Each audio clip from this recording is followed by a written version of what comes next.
Hello, everyone, and Yo, welcome to Zone Masters 2, the second one.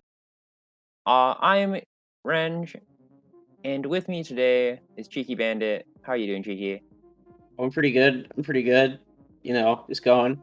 Uh, just hit some pretty good games myself. Actually, a little bit of Tetris earlier, but man, looking over the seed list, this one's looking crazy good. So I'm excited to watch this already.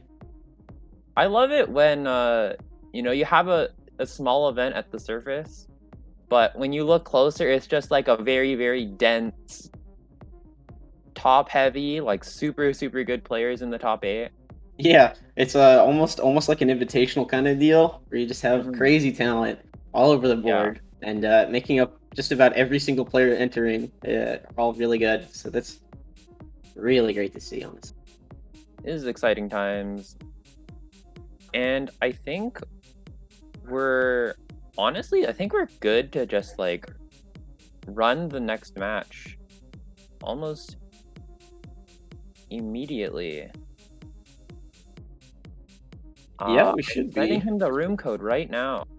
I believe I we're waiting almost said on. it out loud. Yeah, I have no idea. I have no idea. No idea. I'll ask him.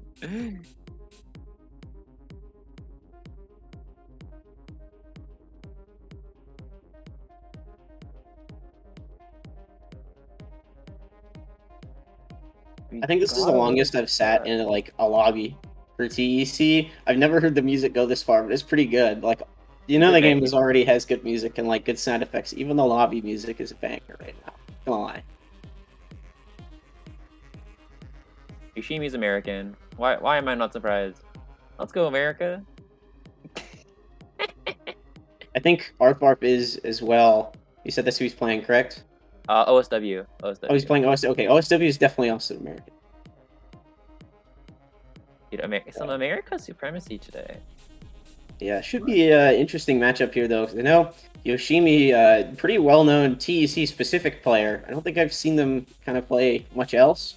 But OSW coming from like a PPT kind of background, saw him play in Square One last week, and is able to make the transition pretty well. But we'll have to see how this goes. Looks like he's finally in the lobby here, so we'll get started any second now. Exciting time to get started. Indeed. Well, I had something to ask, but I don't remember. Oh, OSW Oh, Dazer, you did me dirty. French flag. What's up with that? French flag. OSW, yeah, he's American, right? He's an Yeah, American boy. I'm pretty sure. There we go.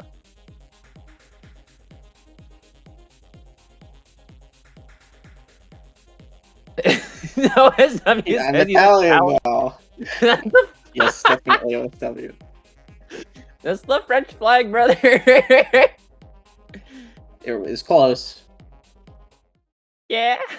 Got that fixed though. Looks like we'll get into it whenever both players are ready to hit it. Wait, stop. Oh, we're Wait, ready. go. Oh, stop. Stop or go. All right. Well, we are going. That's what's happening now. Finally ready from both players. We are already in winners round 3 here, which I believe is part of It's top quarters 16. already. Yeah, a little bit of top Oh, hold 16. on. Dashing right into it. Oh my Oh, god. okay. Yeah, I forgot to. This is actually a first to 3, so Yeah. that This is is a gonna bit be of a an first important three. change. Yoshimi putting out some blazing speed, almost 200 drops per minute. Like, wow, Man, you look at this know? guy go. He's crazy. Look at how fast. That's crazy.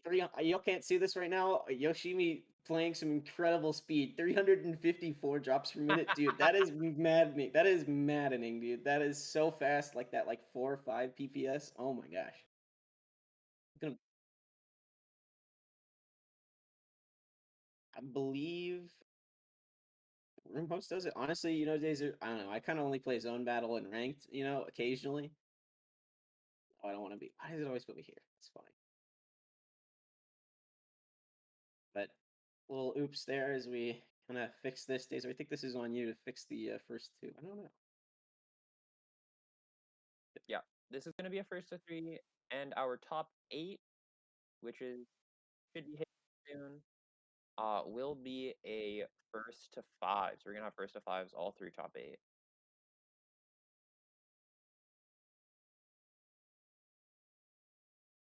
All right. And you're just gonna be waiting on one of our players to ready up, and we're ready to go. All right, a little do-over, a little take-two action, but that's no big deal. We'll get things started off right here. Oh, they're having their in-game chat in the stream chat. That's what I like the. A little GLHF action, golf even. And this time, for real, Yoshimi's still bursting out super fast. Most of you kind of hit the pause at the start. Not sure entirely what's going on here. A little bit of misdropping at the beginning, but it is phase 1, so it's not a huge. Indeed, everything is so clean that it's not too much of a huge factor here. And you'll notice already things are just like both players basically only upstacking, able to cancel off everything. OSW, no! OSW does a little oopsies. There's a little Yoshimi waiting not even. pumping the brakes at all. Just look at this go.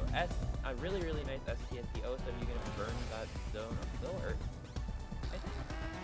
I don't know what the strat was here, but maybe going to like get some garbage here. I don't know, but this is looking really good for Yoshimi here.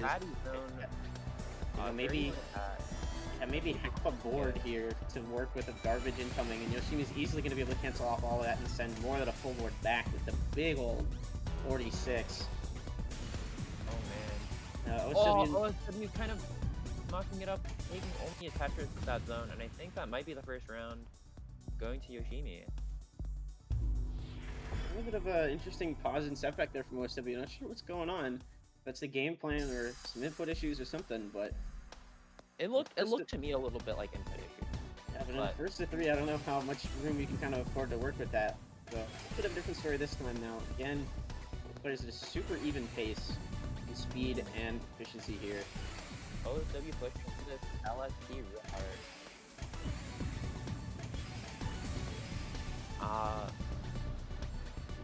Production is telling me that I'm speaking too quietly, so I'll put the mic closer to my face. Eat that bang, Range. Alright, and OSW is running this LST all the way down. Going Look at ham. this. Forced to break Gotta it a little break that, bit. yeah. Yoshimi already hitting the zone as we move into phase 2 here.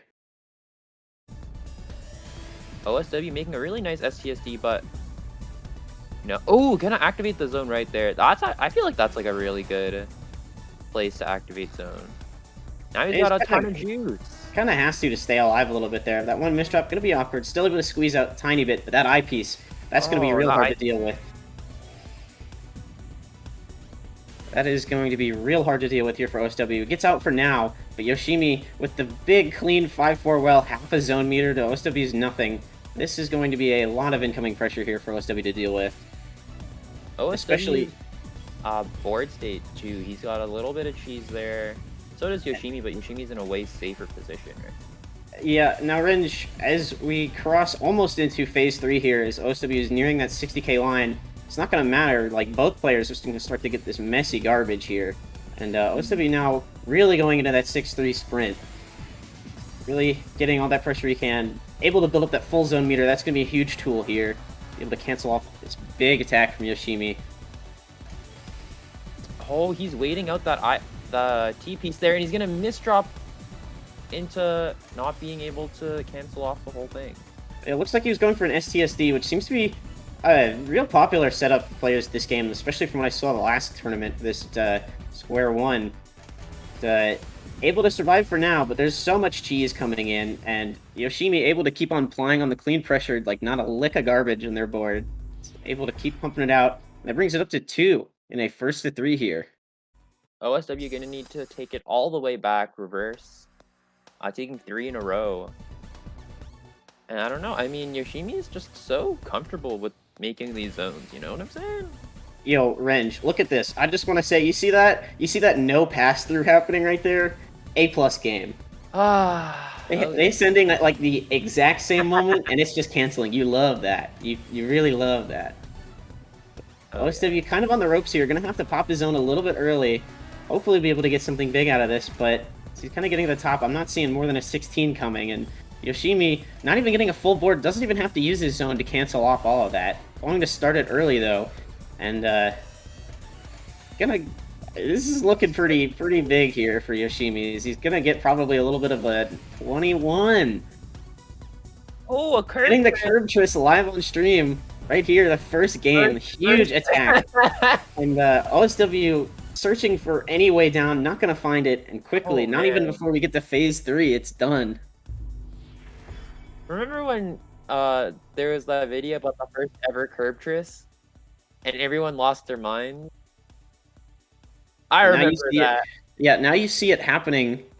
You see it happening on stream and tournament pretty often. But Yoshimi just looking very unstoppable. They're playing real hot here.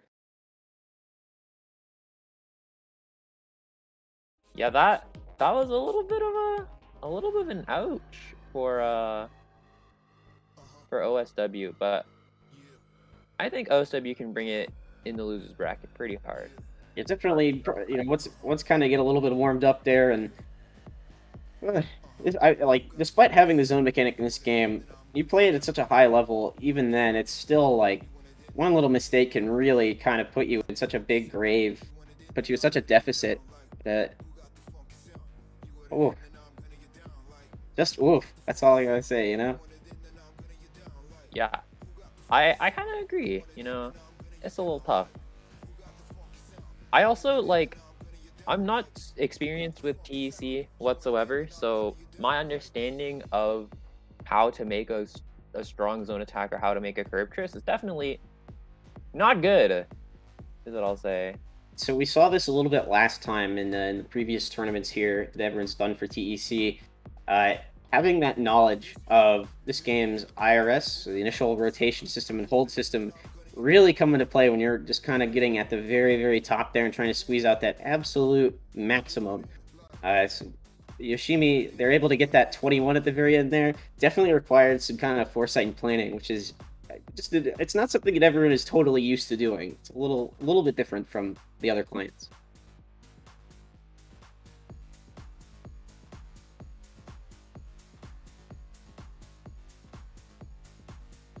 All right. Up next, I believe we're gonna have Kazu and Blink, but we're just waiting on them to join the room. So I believe that we'll be showing the bracket here. And on the winner's side, we got Kazu versus Blink and Promo Yoshimi. I think Promo Yoshimi has been like a pretty... That happened at Zone Masters, the first one, and I think somewhere else. But both of those players, we just saw Yoshimi. are they're just crazy, right? Like promo coming from that kind of PPT background, I think. Indeed, Yoshimi, but the I'd say TSD. Promo is a little bit, as we've seen in the past. You know, he played at WPL LAN and a couple other TEC tournaments. Definitely not a stranger to this game and mechanics of the zone as well. And I think his ability to just really start hitting that 6-3 and just being able to put out some big pressure and maintain that really comes in handy kind of as we get later into the game, later into the phases. Mhm. Especially you start to get to phase 3. You're able to keep that is just real helpful. So you put up that pressure and it's just so cheesy.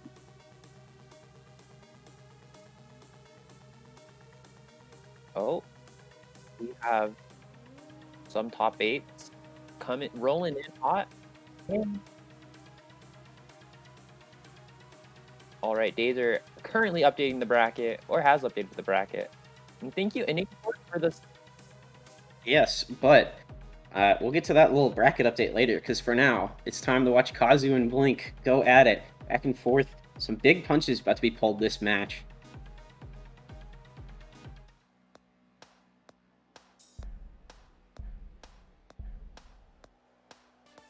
Oh man, what do you think is gonna be going on? What is Blink? What is this? Right? Okay. There's always those couple players that like they use the TEC skin blocks, and I'm like, how do you do this? I need those colors, you know? And I'm looking at the queue. It's just Blink that right here. much more impressive. They're able to go this fast. You know, Blink really speed through and doesn't even need them, just going. But Kazu already with the zone. Oh, that O donation at the very Oh, top, squeezing out so much pressure already and still has so much upstack. But oh the no! early cut on the zone, Why did he? it looked like a little bit of kind of a misdrop. When you're playing this fast in the game, it's definitely Okay. possible to do that. But I think for players as back-to-back heavy as Kazu, you keep seeing him just do these crazy donations and open. No way he did Oh, not just in a find that PC. PC. Oh, Wow. oh, Wow, and didn't even need to use his zone to cancel off blinks. That was crazy. Literally, what? that was super fresh.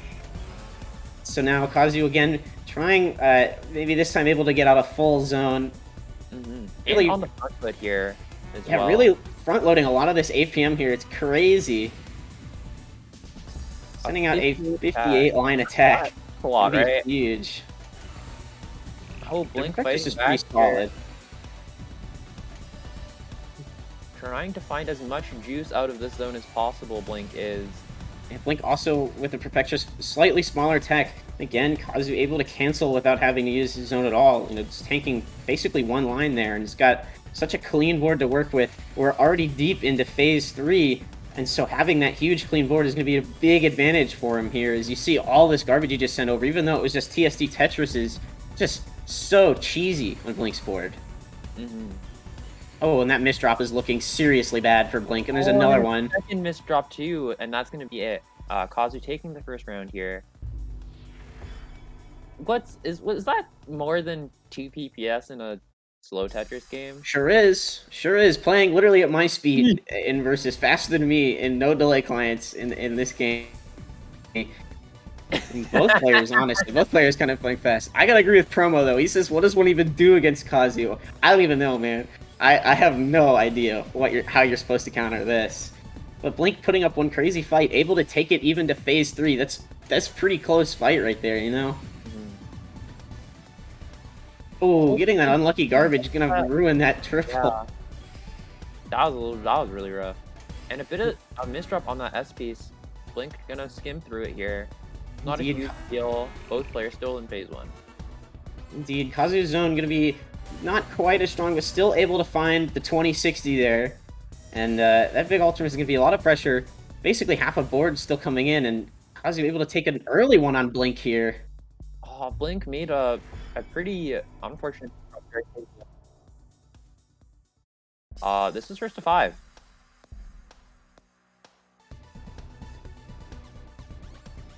Oh, you're right. This is first to 3. Okay, don't worry. I'll let him know. Yeah. Yo, scuffed. All right, Rengus, we gotta get it together. It's actually first to 5. Just don't let the score fool you. Uh, A little Yep. behind the scenes oops Still- there, but it's all right. There's gonna be plenty more gameplay to watch of these two. Not as close to being over yet. Blink making some interesting decisions here, really stacking up. I'm not sure this zone is going to be able to pan out the way he'd hoped to. Is Kazu getting the 49 attack there? Blink kind of coming close, but that board is going to be a little bit of disaster. He's got more than half a board coming in. Kazu not even stopping. I think the scariest part about playing against Kazu is that after the zone, it just don't stop coming, you know? Yeah, yeah, absolutely crazy on the APM there.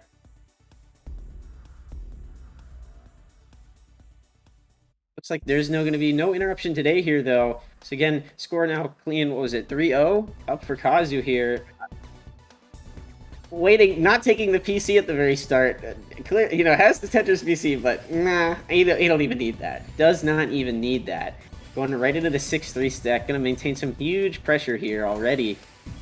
Do you Blink. think taking the PC is like actively bad, or do you think it's just such a non-issue? I have no idea. I'm not gonna lie. Kazu is playing at such a level that like I feel like he just does not even need that PC. Like you see these crazy donations that he's able to squeeze out just so much from these. Getting another 2057 there. Well, let's see if Blink is able to match it. He did do a little bit of that 9-0 garbage. 50 attack. Oh my Dude. god. Literally how, man? Literally how? The 469 attack per minute in the zone. You see that number, you just like, it does not even register in my brain. Like, what? And so this is it here. The game point. Kazu. Blink still just trying to get on the board. Alright. Honestly, these players just going so fast through these phases, getting points so, just doing everything, and yet its key difference is that it looks like Kazu will hit these zones, these extremely efficient zones, and then right out of it, like you said, it just does not stop.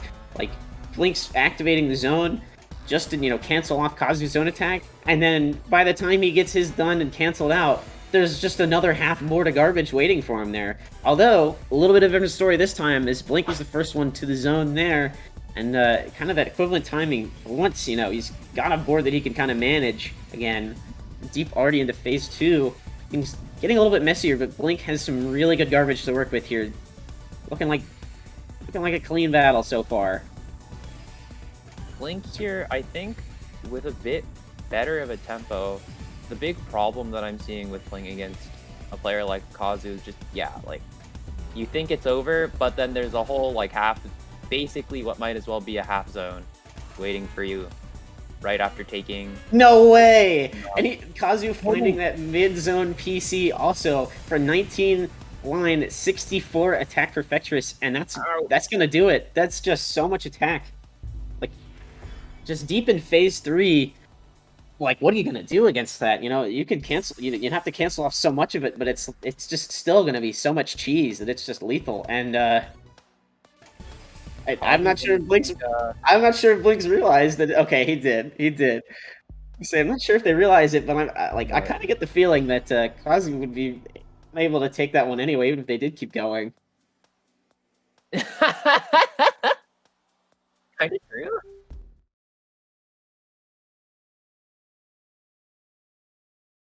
My goodness, man. Wow. That's got to be one of the most high-powered games I've ever seen in this game. I'm not gonna lie to you, Orange. Yeah. I am not gonna lie. That was just something different.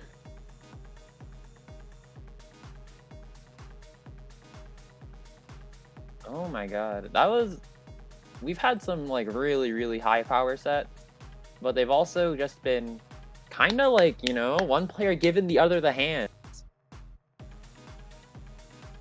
I don't think, though, that really is... I mean, I don't think that's the whole picture. Like, you see both players this, like I said, Blink able to get Kazu to, at phase 3 in some of these games.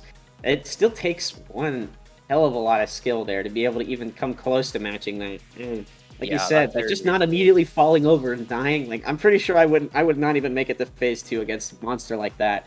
So an extremely strong fight. It's a little bit closer than it seems, but in the end, Kazu just very unstoppable with the APM after his zone. A huge factor. All right, and looking at the bracket here,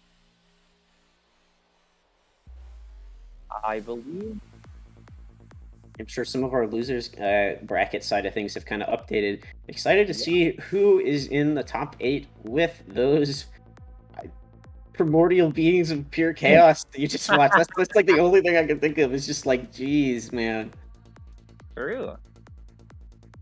We got Bowser in the losers bracket, as well as Santi, and you guys won't be able to see it quite yet. We have OSW Edge fighting, and Arf Arf Mr. FAQ for those last 2 spots in the loser side of top 8.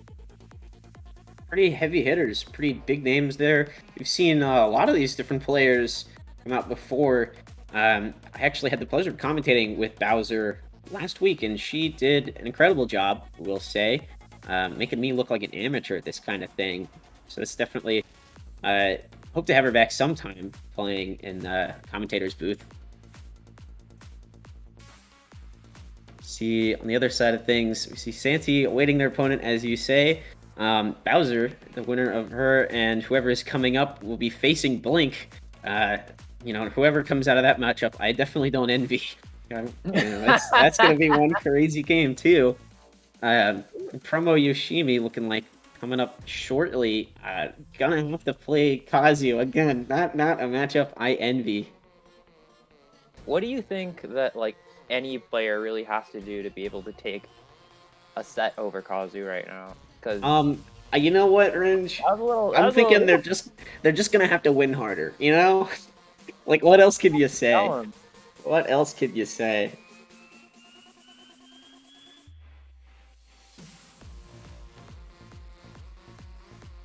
And it feels like we're just ready here. Indeed, and now Dazer, not Dazer, Renge. Now this is also a first to 5, Yeah, so I believe we'll have our score kind of adjusted, so we don't have to have a little bit of an awkward pause in the middle there. But as we get to the very top, like you said earlier, the match is gonna get a little bit longer in length. Like when you're playing this fast and this efficient, it almost like feels the same length as my games. When I play someone and it's like a first to 2, it goes that quick. Jumping right in this one finally here, Promo and Yoshimi. Promo seed 2, Yoshimi seed 3. This is exactly as I predicted it to be. And Dazer, you didn't. Oh, and a exactly almost similar start.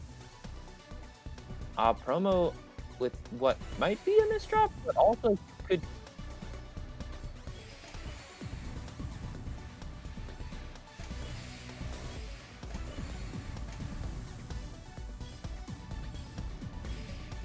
A bit of a production oopsie. We'll fix it. We'll fix it for the next one. Don't worry. Don't worry, stream. It's all good. I'm sure the players know. Because I'm pretty sure at least one of them is listening to the stream as they play. Which can I just say, that takes some absolute nerves of steel.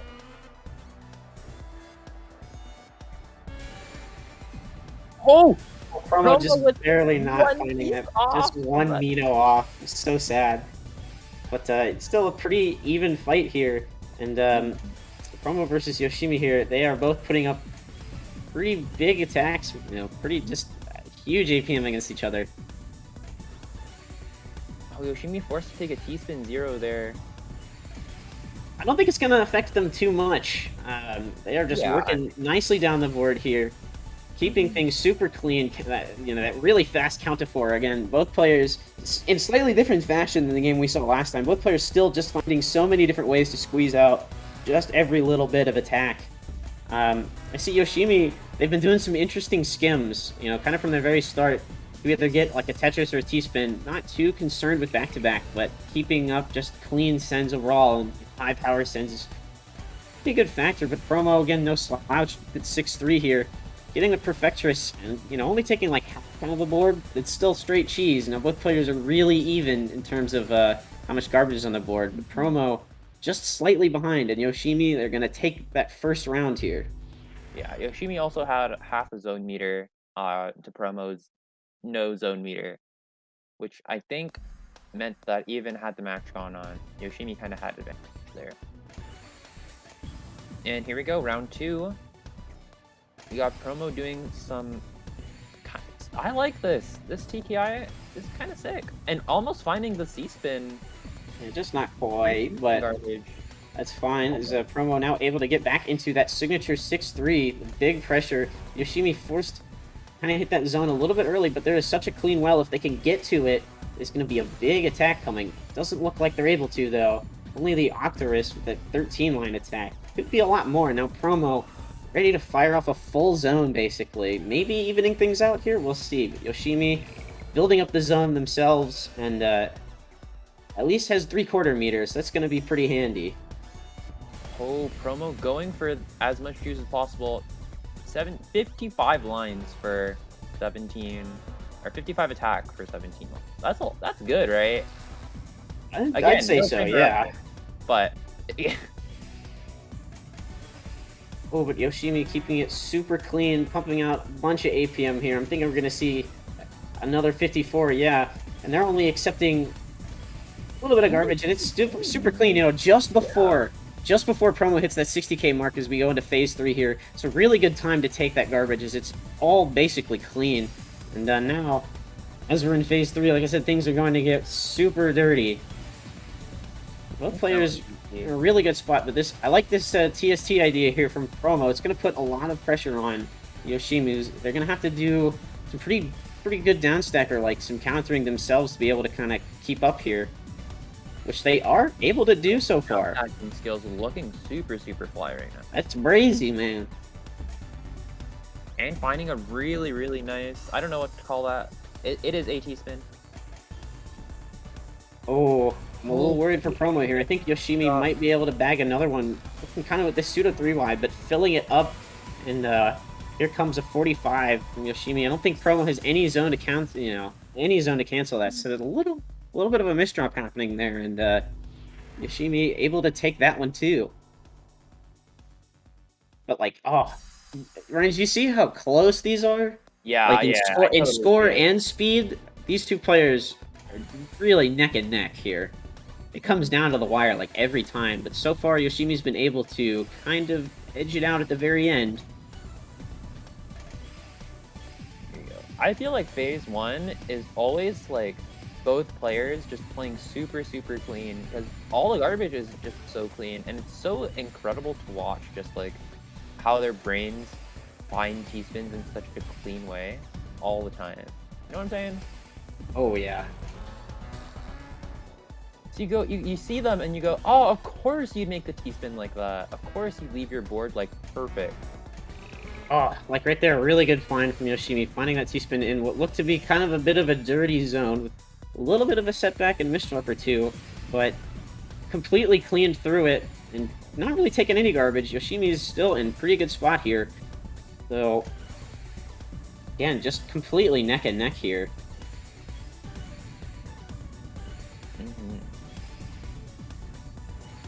As we enter phase 2 now, more garbage, but it's still mostly clean, if I remember my TEC correctly.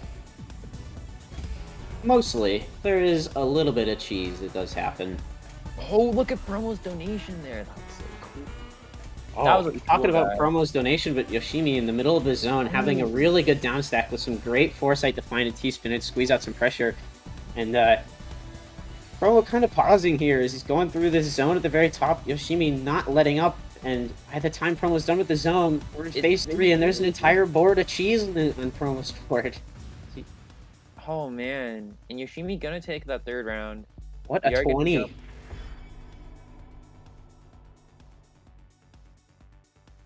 A slight reminder, this, much like the last game, as we are in winner's quarters, is still a first to 5, so there's still 2 more to go for Yoshimi's. The score is only 3-0. We got 2 more. Don't worry, folks. There's still room to go here for Promo. Interesting interesting kind of decision here from Yoshimi. They decide to bail out early of kind of a little bit of a scuff stack there, and it's gonna pay off as they can immediately get back into things. This garbage here. Mm-hmm. Although that garbage could not be in any better spot, coming in right under their T-spin double. Promo making a nice donation himself there. I thought that was a misdrop, I'm not gonna lie. I was like, man, that's kind of unfortunate, but It was planned the whole time. all a part of God's plan. And some more really nice T-spins, but Yoshimi is playing ahead and already built a quarter zone. Yeah, Yoshimi is really also pulling out some cool donations. I don't know if you saw that one, Renge. Just some crazy play all around here. But Promo has slightly kind of regained the lead and score a little bit. Just kind of lagging a little bit behind, but not so much anymore. And wondering if this one could be the one, you know? The one This be the one for Promo here? We'll see. could be it. Promo's in a pretty good spot, but doesn't Oh, have he was. full zone, and all these skims are not looking great for him. Oh, he does have a full zone meter. That Perfectress from Yoshimi is going to be pretty hard. And you see, I think this is kind of what's going to decide it here. You see Promo kind of sending a lot of singles and doubles when he's finished with that zone. But Yoshimi, it's not quite the same story here. They did kind of one skim to make this T-spin donation kind of combo into the Tetris, but they're keeping the pressure on right after the zone. And so as you get to phase 3 here, it's, again, so dirty for Promo on the board. Oh, Promo finding a color clear. Trying to just get his way all the way down, but just look at all this gross garbage on his board. Oh, look at that foresight from Yoshimi, using the garbage to make that T-spin double with the donation from their own. Big brain, and there is not a single line of garbage on Yoshimi's board here. That's going to be huge for them this late into phase 3. But Yoshimi can just fire off even only like kind of a zone and still be able to force Kazu or Promo up a little bit. I don't know why I thought Kazu.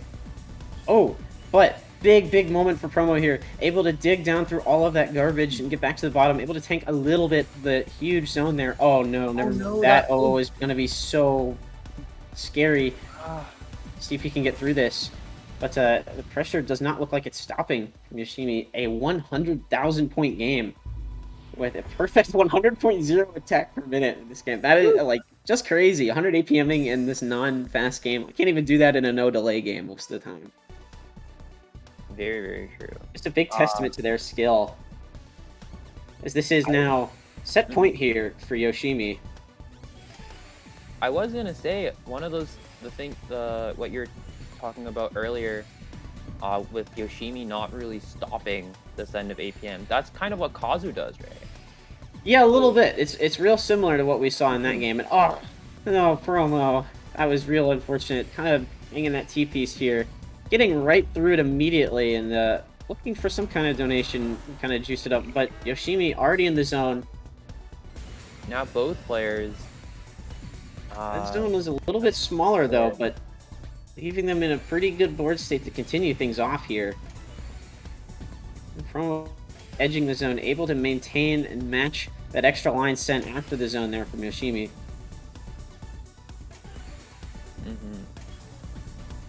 God, this is actually so interesting to watch. You know, I don't give TEC enough credit. It is very, very fun. Absolutely, it's always a good time watching this game. Seeing the slightly slower speed of this game. You know, you're kind of limited how fast you go. I mean, not really, but more so than say the no delay clients we've seen before.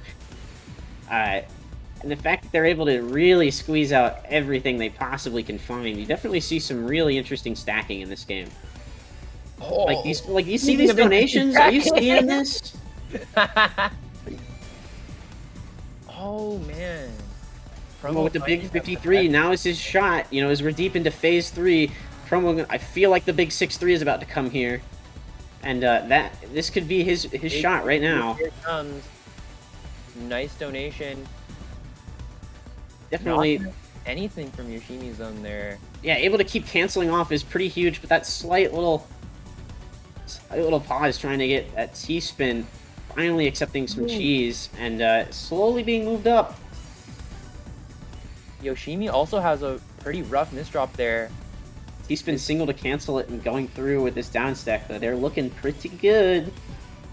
But Promo's the one getting down now with the lead on the zone meter, not quite popping it fully.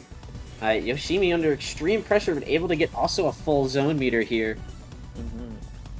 Oh, that TSD line from Promo. Yeah, and Yoshimi had a really, really good, I think it was an L spin to kind of save his position there. Some really, really insane play from both players, and I think Promo might be able to take it here. Tetris. Yeah, looking at Yoshimi's board, the quarter zone that he has left. Yeah, looking at Yoshimi's board, I don't think they're quite able to, really have as much room in the zone to stack up. They still had some cheese when Promo was able to hit it from basically the very bottom, and it is no sweep today. Now we are 4-1, but Yoshimi, they are still in the lead. Only needing one more for them to take it. Yeah. Promo with the PC. Showing his stuff. I was going to say Promo had 108 APM that game, which is insane for how, especially given how long of a round that was, right? Eesh. Ooh, a nice little floating 3-wide into another 3-wide float here from Yoshimi, though. Oh, he's gonna. Those two lines, that's gonna set the map just a little bit here into what they can send in the zone. And Promo really hitting this 5-4. Liking what I'm seeing here. Hitting Yoshimi's insane. The 1938 is gonna be. I think it's gonna be something that we can see. Yeah, Promo also clearing 19 lines, but sending about, not quite 20 more over to Yoshimi's board. And Yoshimi, they get the garbage in such a great location. Keep going here. Oh man! And look at this attack from Promo. Gonna find, what is that, a 6 combo? Oh, but look at this upcoming TST from Yoshimi. They are able to finish it out. Looking a little scary on the left side there, but they get the eyepiece just in time to fill it out, and actually be able to get the kick. Oh, Promo trying to juice out this zone for everything that it's worth. Not going to be able to find an eyepiece. Going to make a T-spin out of it instead. Oh, but Promo with the 20 for a 58 line attack against Yoshimi. Yoshimi now under a fair amount of pressure, but they're looking pretty good in the board. They've got a lot of room to work with here, making this nice Z prop here and just starting to stack up. Looks to be like a little bit of a 3-wide. Oh. But Yoshimi's zone ended before they could get everything going, and now, I mean, I guess they spent their whole zone up stacking. Yeah, and this deep into phase 3, Promo has almost doubled the score this round. This is going to be a pretty big deficit here for Yoshimi to come out of, but they are somehow still able to stay alive this long even. This is ridiculous. But Promo, with no garbage on his board, is just not going to be able to stop, and he is slowly making his way back. So now we are up to 4-2 for Promo here. Yoshimi there in that round barely hit the phase 3 benchmark, while Promo cooking hard at 100k points. So it's got to weigh a little bit on them here. You only need one more, and now it's 2 in a row for Promo. He starts things off with the TKI PC.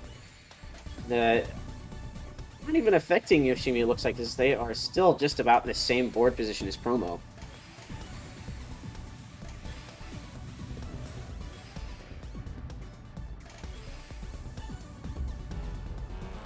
Oh, Yoshimi popping that zone.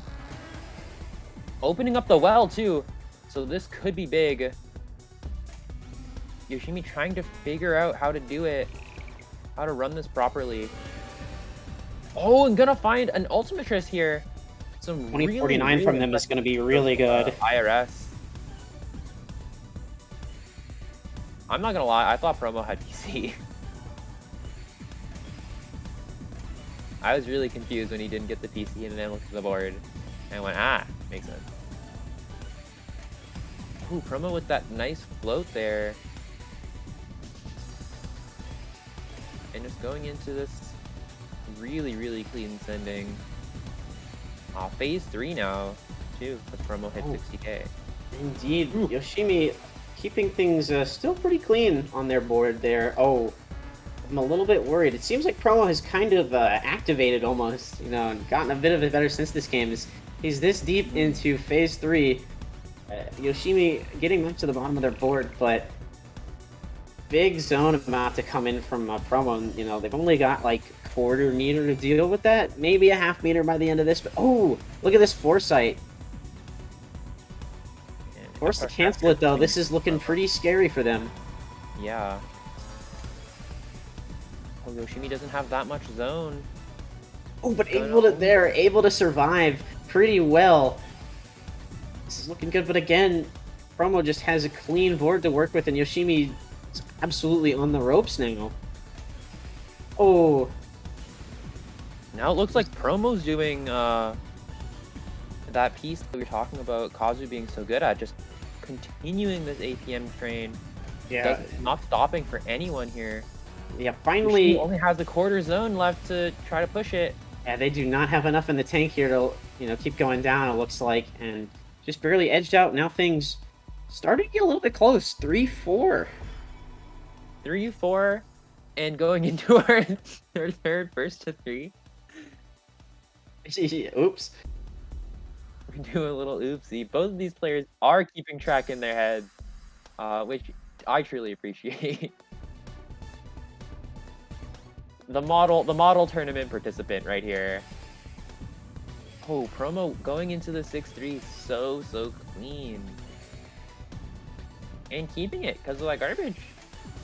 Feels like Yoshimi is really pumping the gas here in this round. Oh. It just feels like they're going just a little bit faster, you know. Maybe they recognize, like, I cannot let this happen, you know.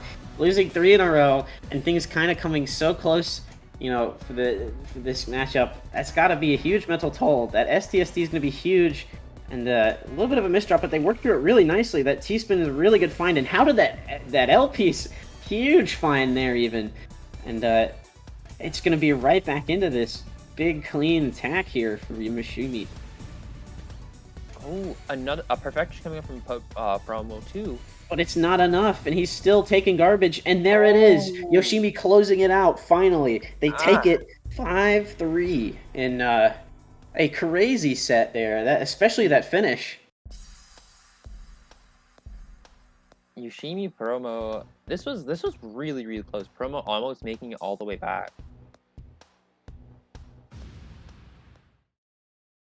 What do you think Yoshimi can take it over Kazu though? I think it's going to be a big challenge for them, but kind of seeing that they are able to kind of come back and, you know, I don't even know how to describe that, but the fact that they were able to kind of bag it out at the end is got to be pretty reassuring. Yeah. 5-3. In production, don't forget this time. We are all the way into top 8 now. We are cooking hella hard. Hello, Bridge. Hello. Oh my god. It's crazy. It's just crazy. And we have all of our top 8 in here, right? I think OSW, Bowser, R.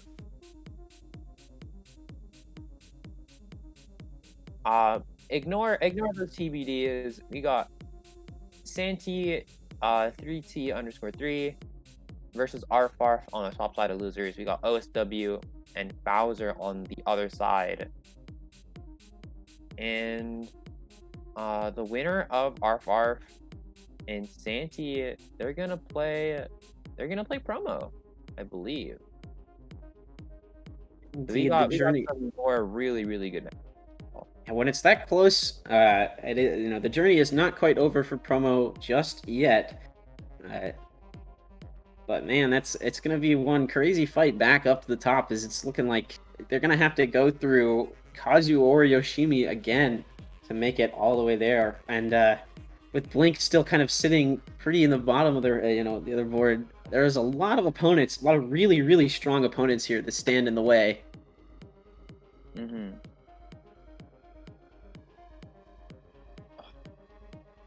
Okay, here we go.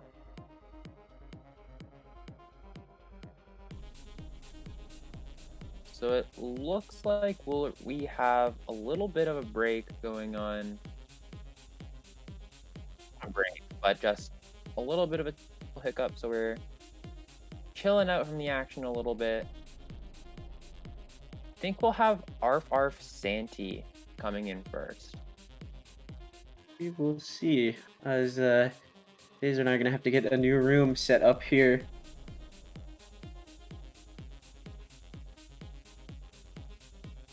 The room did, in fact, seem to, close off after that one. I'm not sure what quite happened there, but we're going to have to get a new one set up here.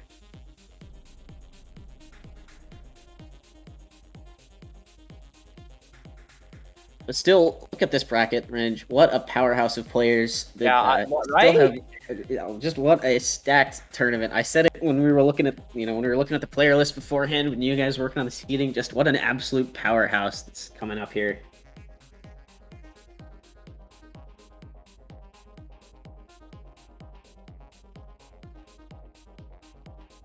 All right. And I'll be sending this to our players. I think, is Santi not Latam? Entirely sure. I know I have seen them play before. I'm not sure where they're from. All I know is they're strong Tetris players as well.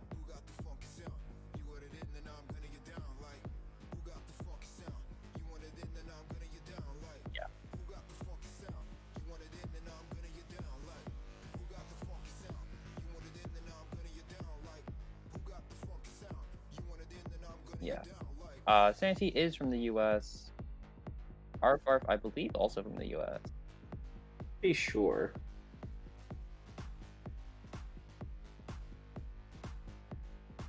Both players now in the room, as we are almost just about ready to get this going here.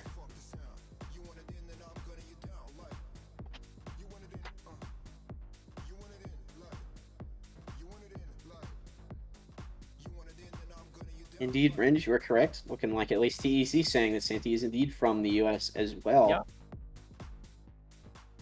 Another really close game here. Seed 5 versus Seed 8. All right. And we're ready to go. First of 5.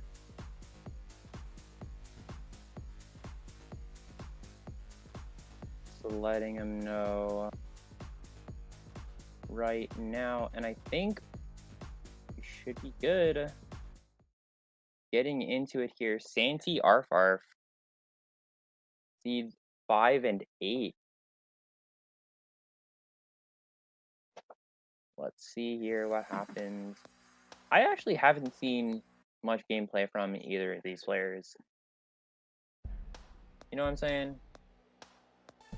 Yeah, like I said, I know we saw Arf play a little bit in WPL LAN, but that's kind of all I've seen, and that was not so recently. Like it was recent, but not so recent, and it could be a little bit of a training arc. You know what I'm saying? In between then, you never know who's gotten better in the time since then. But definitely a little bit of a lower pace match here. That doesn't. I for one welcome it. Yeah, I was gonna say that does not mean that these players are bad by any means. There's still definitely some crazy stuff about to happen. Santi already getting into this zone here. Looking for, I'm thinking maybe a 17 or 18 coming out of this one. 18? 18. Indeed, there's the 18 for 45. It's going to be a pretty big challenge here.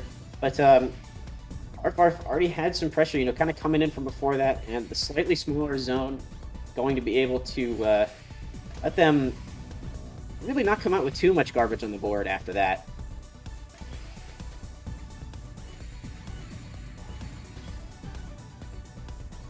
still, we're really starting to get going in this. Some pretty clever skims here from Arfarf to get down in a little bit of a tight spot, but not as much crazy pressure. And Santi already getting back into this zone, going for the T-spin single into Tetris.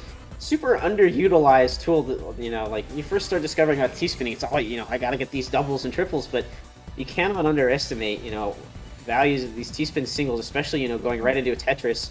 And as cross into phase 3, right as Santi sends that zone, it's just entirely cheese, and gonna take the first one there. Yeah, it's like, as you said, like, you know, we haven't seen them much. They're definitely both pretty good there, playing over 100 drops a minute, you know, almost 100 APM in this game. It's just crazy.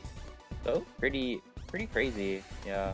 I was gonna say, I feel like that's a thing that we've been seeing more and more as TEC has developed its meta, sort of, where players will like intentionally hold off their zone so that it sends right as you cross into phase 3.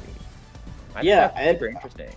I mean, given how the garbage messiness works, it's just crazy powerful to be able to send like 50-something worth, and, you know, like, whatever does come through is going to be just straight cheese. It's less your opponent can use, and it's going to make them really start sweating, you know, especially if they take a lot of it on. But here we see Arf getting into that, sending the 18 for 47 lines, but there's just a little bit of a kind of awkward misdrop at JP's. Gonna have to do some skimming here. Oh!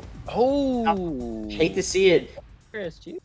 Yeah, Arf had this crazy good donation to be able to clean things up and go right into a Tetris as well, but hanging the T-piece, really awful time, and Santi gonna bag a quick second round.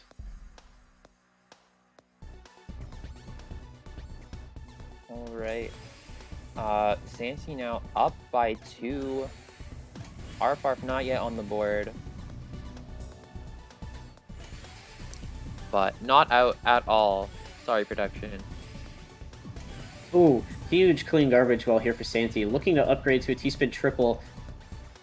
Oh! Oh, is this a T-spin tower? Decision. Not quite, Vegas. Not quite. But start skimming through and still get through it super fast here. It's nice find again, but Arf looking in a similar spot. You know, both players going for this 19 lines.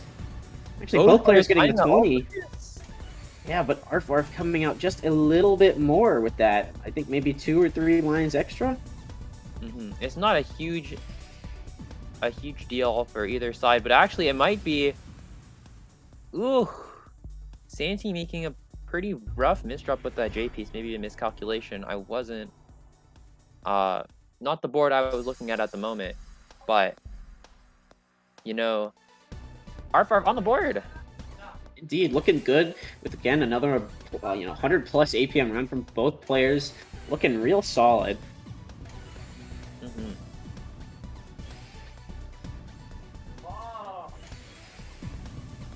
Look at this. I don't. Sometimes this game can be really hard to follow. You know. Yeah, touch. You know, like you have this game that's supposed to be, you know, slightly a slower pace than what we're used to seeing Renge, and then these players still end up playing it just as fast. Yeah. Maybe that's what I'm thinking of. You know. I don't know. Oh, a big zone coming out from Santi, and another big zone as well. Oh, but a misdrop on Arfar's part's gonna making him accept a lot of lines, and Santi's just gonna sneak that round in. Not even phase 3. That was barely into phase 2 even. Oof.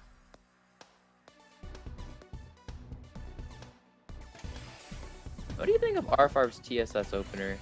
It's probably largely a non-issue, but I want to hear what you think of it. You know, I'm thinking that kind of exactly. The openers in this game, you know, provided you don't make a grievous mistake, you're kind of in good position to do whatever. But it is still certainly interesting to see this decision, you know, not send off a crazy amount of pressure to begin with. You get that back-to-back, and typically your opponent is going to probably send some kind of, you know, good, big, clean send, so you just having that slight edge, and you're giving them cheese, and it's going to be annoying. But overall, I think with the pacing of this game and how clean things still kind of come anyway, it's not such a huge thing. Arvarf with the big zone early, that Perfectress, 48 lines for, ooh, Santi Santi finding the edging it out there. But it's all clean. Look at that ultra 9-0 garbage, but like in the good way. Indeed, and Arvarf just getting back down through that so fast. You know, looking real even now again with Santi here, who has stacked up a lot for this TSD and Tetris. Kind of going over the garbage well. Now Arvarf with a big zone lead, actually going to take advantage of that here. He's got, you know, almost twice the amount of zone meter as Santi does. That's pretty big if he can get off the right sends. And finding that Tetris there is going to be great, leaving himself with this TSD already ready to go, and he's going to keep up this pressure in the 6-3 stack. Things could look pretty good for Arvarf right now. Yeah, if he can keep up this pressure, it's going to be really, really big, especially with Santi's misdrop at the end there, or at the edge of his board. Trying to find any bit of juice he can. Oh, the zone comes through, and there's still an entire full board. Now that we're in phase 3, Santi is going to be under some extreme pressure, and it's that fast as we transition over. And Arvarf keeping it super close here. 2-3. Some fatty APM there at 98.3. Crazy. What? Yeesh. Oh, a really, really neat donation coming in from Arvarf in the early game. Again, phase 1 is just kind of like, you know, you're flexing your T-spin knowledge. A little bit here, and oh, good fix from Arvarf there for that Z piece. Able to tuck the T piece in and get things super cleaned up. Ready to accept this wave of pressure here coming in from Santi, who's been hitting this big 7-2. Again, early zone from Arvarf when he's got more zone meter. Could be maybe a little bit of a key factor here for him to keep up this big pressure and keep it on early. Looking for this donation and able to skim right into it for the T-spin. Pretty good find there, and another count to 4. Smell big attack here. Yeah, that 19 for 51 lines. Santi getting a 19 of their own, but it's only 49. Looks like Arvarf probably had to cancel off a little bit beginning there and still accepting some garbage, but look at how clean it is, Rangus. Look at that. I love the clean garbage. We love the clean garbage. It's so great. You just like, it's like just what you want to see in the game, you know? You just get a whole board and it's all clean. You're like, yes, give me that. Give me that. Yes, I will make T-spins with this garbage. Whereas when you get you go, I don't want to play cheese race. Yeah, no. No cheese race, please. Thank you. Oh, Arvarf making what might be a bit of a misdrop, but fixing it up super, super nicely. And in the meantime, Santi with the clean donation going into another T-spin in Tetris, but this one J-piece misdrop is going to probably cut the brakes on. Just kidding. No, it will not at all. It feels like he's looking almost. It looks like Santi's almost looking for PC there, but they don't quite find one. They still do find 20 line, you know, a 20 line attack for 55 cent. It's gonna be huge. Again, we're in phase 3. Look at all this cheese, but Arvarf has the down stack.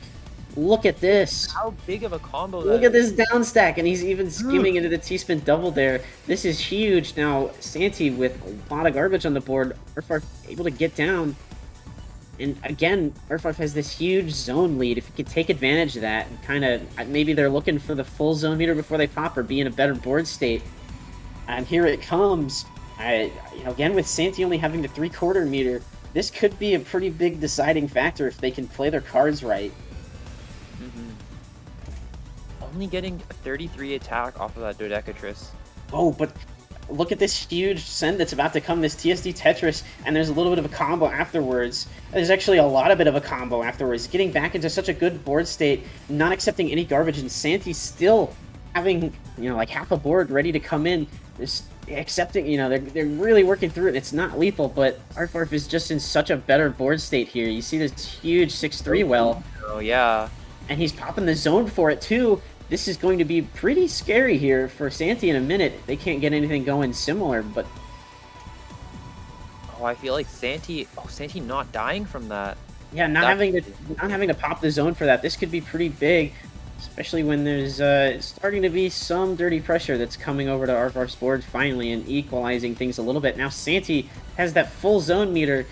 Arvarf with like barely half. Just getting to it. Santi popping off finally. Has the big zone advantage. This could be pretty big one is this is such a close game. Look at this. Both players at 110k or so. Like almost this 4-minute game. Yeah. What is this? This has been such a back and forth match, you know. Arfarf had tremendous advantage Ooh, but earlier Arfarf on. was able to get all the way down to the bottom with the zone. They have an entirely clean board to work off here. No, but the I piece and the Z piece. Oh no! Able to convert, but that STSD ain't gonna quite work out, and this is looking almost fatal here for Arfarf unless they can find some way. Get a little bit of zone, but I don't know if there's gonna be enough, and Santi just doing such a crazy job of defending that round that it seems like this is gonna be it here. Yeah, Santi crawls just a little bit forward to game point. That was a crazy round on both sides. Santi just edging it out barely. That defensive play was, chef's kiss. Yeah, really huge. Lasting so long in phase 3 for both players, it's just incredible.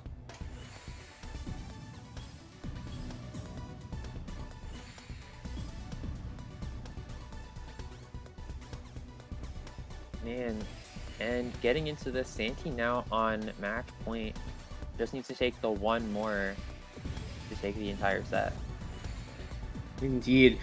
It seems like a common kind of thing here is Arfarf will get that full zone meter first, and it's really just going to depend if they can, if they're able to use the zone effectively, because they certainly do have the lead in getting it almost every time, but you see with basically a clean board, and we're only getting like a Dexahexatris with the 39 line send here, is Santi crawling up to the very top of the zone, and it's, 20 lines more. This is a pretty scary situation here. Arfarf accepting so much clean, though. It's okay. It's totally fine, even. You know, when it's all clean, you don't really mind. Oh, Arfarf going for a T-spin double, but not able to kind of get it within the zone, cutting the zone early here. And now Santi with a little bit of lead, but wow, look how fast he got that meter back. They're already basically equal again. Just a tiny bit behind, getting there to 3/4. Santi with the max. And Arfarf is at max too now. Yeah, Santi really trying to cycle for this L piece, be able to make that T-spin double, able to get it in time, but not looking like such a huge send coming this zone here, and Arfarf just crazy efficient with the 54 line attack, almost a full board again as we're in phase 3. Santi about to show off this defensive skill we saw last game, maybe. Let's see if Santi can make it happen again, canceling off so many of those lines. Oh, but you see Arfarf has this, had this super clean board, and there's basically no cheese, though he made a little bit for himself at the very end there with that T-piece misdrop, but it's okay. There's only a couple lines to work with there. And Santi has almost half a board of cheese, and forced to accept more. This is looking pretty scary. They're going to have to start maybe considering the zone. Oh, I don't see that T-spin dog. That ain't happening. Ooh. There's a little bit of a spicy down stack. And Arfarf has a max zone, but a really, really poor board position here. I think, Orange, I kind of disagree with that. Like, there's basically no garbage. The poor board position's kind of coming from some of these, looks like misdrops a little bit. But Arfarf able to clean up them super quick. And gonna send that 37 over. And Santi caught, barely able to survive. Unfortunately, no 180s in this game. I'm gonna have to find some creative skims to keep going down, but the time it's gonna take, I don't think there's enough zone to survive this one. Yeah, not even like that. And Arfarf looking like they're gonna take a third round here. Bringing it to 4-3. Still Santi's advantage. But Arfarf starting to bring it back. Yeah, really kind of just playing with the TEC specifics just a little bit better here, like starting the zones sooner, getting just slightly bigger zones in general, and just the kind of timing of things here with the phases and the garbage messiness. Looks like Arfarf kind of having a little more control over that, so as things, maybe normalize and he gets used to this set, kind of the dynamic of it, it could be anyone's game here at this point. Yeah, this is shaping up to be a really, really close one. Both players just trading this clean back and forth in phase 1. And it looks like we're edging into phase 2 already. Arfarf with that kind of weird looking shape on the left side, gonna find a way to open up as well. You could skim through it, Really, but really good. I'm not sure how big the zone will be, though. There's some good counting to 4 happening there. It's only 42 lines send from 18, and Santi looking like they're having plenty of room. For a 48 line Perfectress. Things are still looking pretty clean here. And Arfar's zone kind of cut a little early. Gonna have to really struggle here and get the rest of the zone built up, but it's not gonna matter. Ooh. A really smart early zone from Arfarf just to like send in extra pressure. And Bringing now it we're at the into the tiebreaker. tiebreaker, sir. The Ooh. big old D cider, as they say. They do say that. They do say that. They do indeed. I promise you. Don't do this to me, Wrench. Come on. Yeah, they say that. They do say that. Oh, that OZ there from Santi gonna be a little bit of a speed bump here. Is Arf just keeping it clean? Oh, missed drop of their own though. I spoke too soon.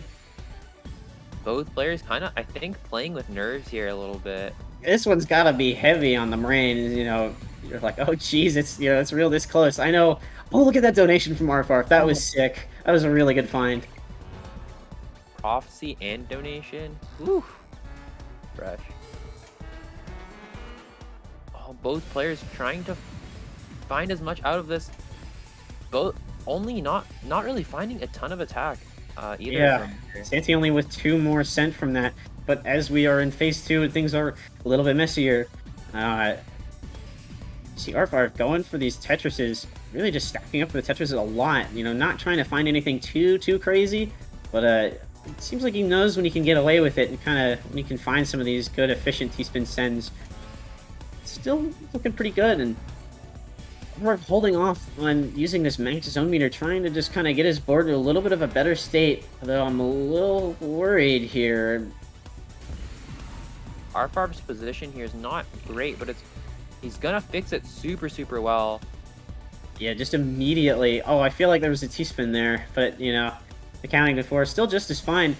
Arf keeping this clean. Look, I'm thinking he's going to be able to cancel off. Oh, no. Not even be able to cancel off, like, for that attack. Still has a board coming in. Now Arf is the one on the big defense here as we are in phase 3, and Santi with such a clean board. This is going to be a real close one here, as Arf is just getting pushed up at the very end here. Some amount of down stack left in him. Let's see if he can make something happen, and he's not quite going to be able to. Santi going to just barely take it in the tiebreaker. Yeah, just barely. Cannot emphasize that. Although I see at the end there is pretty big difference in zone meter, and that could be a pretty big factor. Well played. Just really well played. Fortunately, Arfarf starting off starting off phase 3 with a bit of a disadvantage in his board state and zone meter can be really difficult, especially when you're forced to take that garbage at the very start. The other player can just keep piling it on, especially if they're at the bottom of the board. So much pressure coming. But wow, crazy game. Both players really well done. Yeah, absolutely. And going on to our other side of losers top 8, we have OSW and Bowser. Give me just a second. I'll be getting both of these players in the room. Oh yeah. More crazy gameplay coming up shortly here. Whew. What do you think of this tournament so far, brother? I'm having fun. I'm having a good old time watching. It's real nice to see how these games. You know, I know some players aren't a huge fan. I've been reading some opinions elsewhere. Some players are a little bit kind of wary on how the messiness of the game is controlled by how long you are into it, rather than the exact type of send that you're sending. But I think the game that you have this zone mechanic where you can kind of stop and really get exactly what you want in. I kind of like it because you see a different game, really evolve over time in all these different phases. It's really interesting here. Yeah, I like the dynamic of this game a lot. I think it's really interesting. The only thing I feel like when you're playing at the very top level, you spend so little time in the first 2 phases. We see so many of these matches run the whole gauntlet down. Yeah, oftentimes, well, more often than not, you get to that phase 3, and that's really where the big decision kind of comes in. Hmm. Here we have OSW and Bowser fighting to take on Blink. Gonna hit the opponent for sure.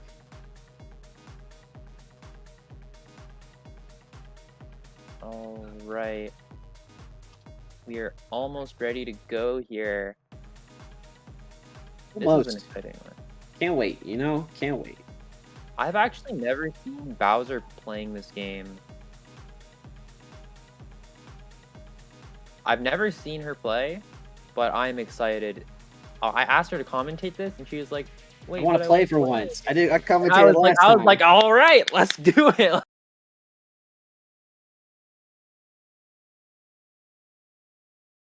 Yeah, I Gonna gotta be agree. I have crazy. seen some Bowser gameplay, and it is pretty interesting here. So excited to see what she'll be able to do against OSW here. Bowser also another player that uses the these, these non-traditional TEC skin blocks. Dude, Oh, I can't do it.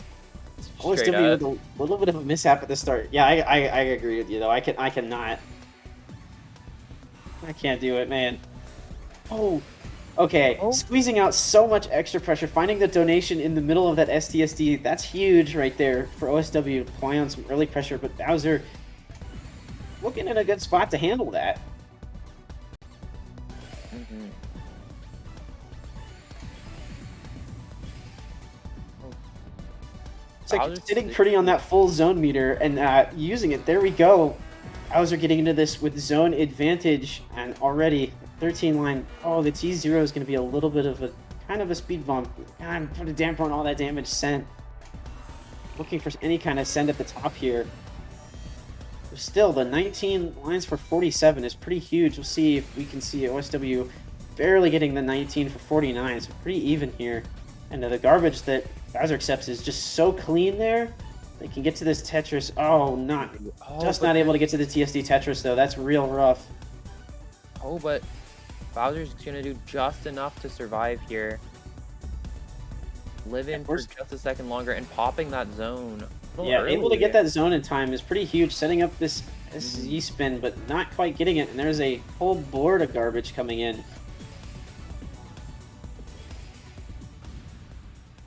Oh, that's barely Not gonna be able to take it out. OSW taking a relatively early win there in phase 2. playing a fair bit faster and with a little bit more tech. Looks like OSW going to be able to take the first one here against Bowser. Mm-hmm. Oh, that's such a nice donation. Oh, Indeed, but Bowser, a nice donation of our own there. Nice little Z prop. Doing pretty good. Looking for this T-spin single, restarting back-to-back. Able to get into the zone, but again, popping the zone a little bit early. Oh, the zone ends right before the T-spin. You hate that. I hate when that happens. It's so painful. But at least, it's really, still really good news. tough. There's lots of clean garbage, and it looks like those are playing a little bit faster. Still accepting just super clean garbage here. OSW. Almost at another full zone meter. OSW still hasn't popped his. I was gonna say, I feel like they haven't even used it. Oh, really nice donation find from Bowser here. Look at that. That's gonna be some big pressure.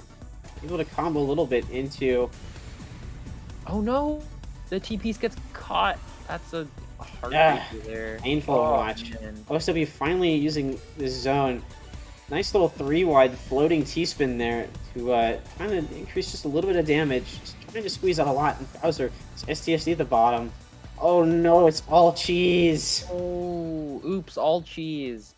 OSW barely reaching into that 60k to eat up that round too. Just sending so much cheese. Real painful to see that one. Like I said, you see like a whole board spike coming in this game, and sometimes you think like, oh, it's okay, it's gonna be clean. If you're not too careful with paying attention to, just exactly what points both players are at, including your opponent, it comes in and it's a whole board of cheese. You're like, oh my god, really? Oh no, it's gotta hurt. Mhm. Oh, and then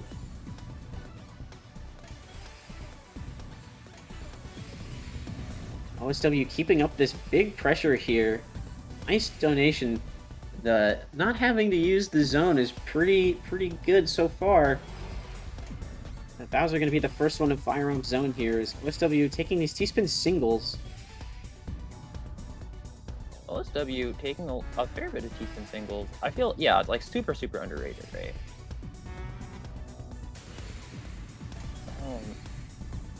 Bowser finding a Dodecatrice there, 39 line sent, I believe. Forced to do a lot of this, like, slower soft dropping that I don't think is helping her cause at all. And OSW firing off a 36 attack. But this time Bowser has a huge downstack ready, able to survive, has the meter ready to go as well. Here comes the zone. Oh, opening it up with the T-spin single. Now that's huge right there. That's huge right there. Really crazy way to stay in the game. Drop, but perhaps not a misdrop. Sometimes people do the placement and I go, that's a misdrop, and then it's not. It's really just some crazy foresight. Indeed. See things keeping it clean here for Bowser, getting into a little bit of a combo downstack here, and OSW nearing that 60k line. I'm sure he's about to save up that zone as soon as he crosses the line there. But Bowser gonna beat him to the punch, sending the zone first. Has this 3 wide floating donation, but the misdrop. Yeah, hurts to see. Bowser felt a little bit plagued, feeling a little bit like plagued by the misdrops for the set so far. As I say that, OSW showing that Bowser's not the only one. Indeed, OSW looking to see if they can get that 16 barely, but like we're expecting, it's coming over and it's all cheese. Is OSW waiting to get to that phase 3 to actually send this? Bowser able to survive, canceling off a lot of it. But, there is no garbage on OSW's boards. This is really kind of a dangerous moment here. Is you gotta get something to slow the man down over there. Yeah, and not going to be quite enough. OSW just cranking out that pressure non-stop. Just too fast looking like.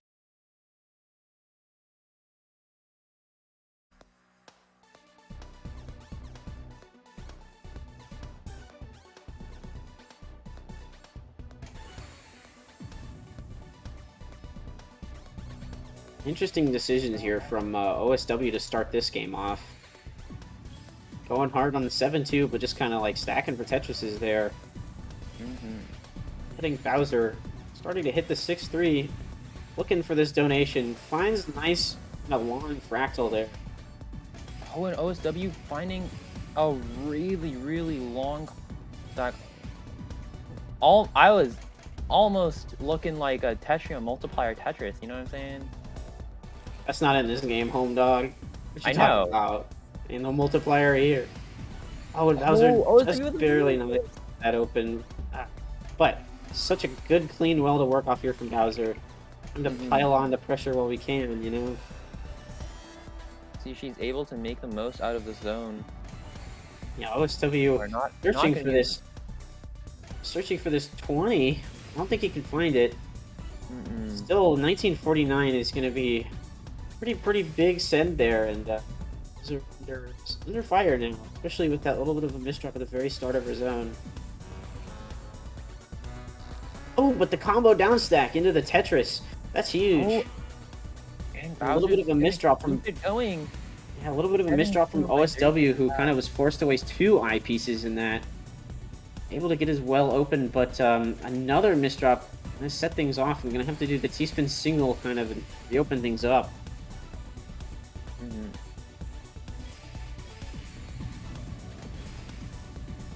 OSW in this 5-4 stack. Meanwhile, Bowser working through a bit of not that eyepiece, unfortunate. Garbage, but a lot of combo down stacks coming in from Bowser. I'm really liking this.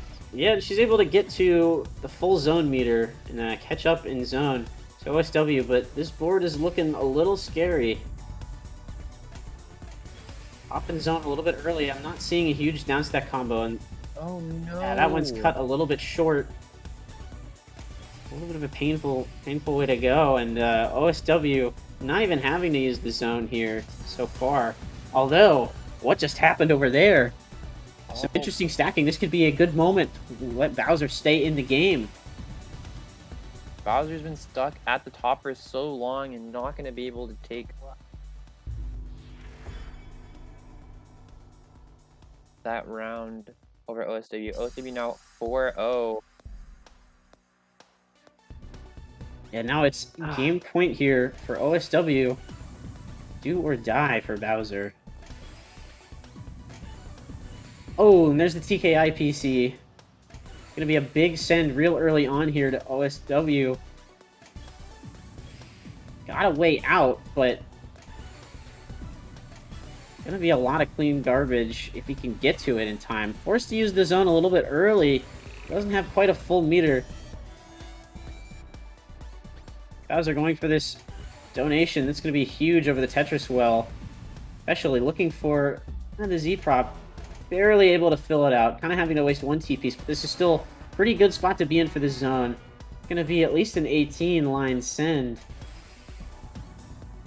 Wait, what? How'd that T-piece not... Hang on, hold on, what? I got nothing. That's that IRS you were talking about earlier. You do things just right, you get a little bit more out of your zone. And speaking of zone, OSW now going into the zone, but there's still so much garbage coming in. This could be it. And that's it. Bowser not swept today. Has the Trinity on the board ready to go still anyway, but no sweep today with the 200 attack per minute almost from Bowser. Mm-hmm. You love to see it. You do love to see it. Let's see if Bowser can bring this all the way back. It's going to be a huge, huge uphill battle, but, you know, not impossible. If Bowser's shown us anything from that last round there.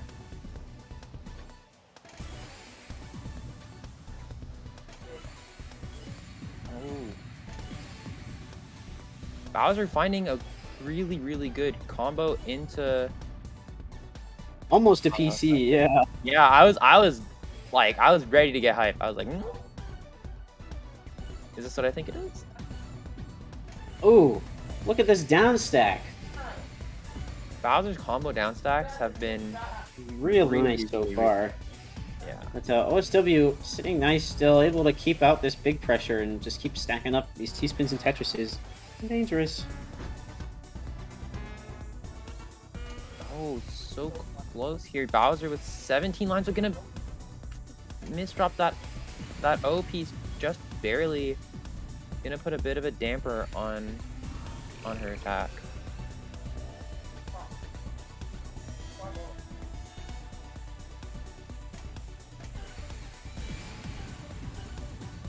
Alright, OSW finding ability to attack Bowser. Now accepting almost like a full board spike. But it's all clean. It's all clean. Still clean. It's still clean. Good to go. Yeah, really good game sense here in TEC specifically from Bowser. Able to bust out a really fast zone here. Sending out a lot of pressure. This is pretty good. 1838 there. And OSW only sending it right back, actually. OSW with that TST there. And converting it into another TSD.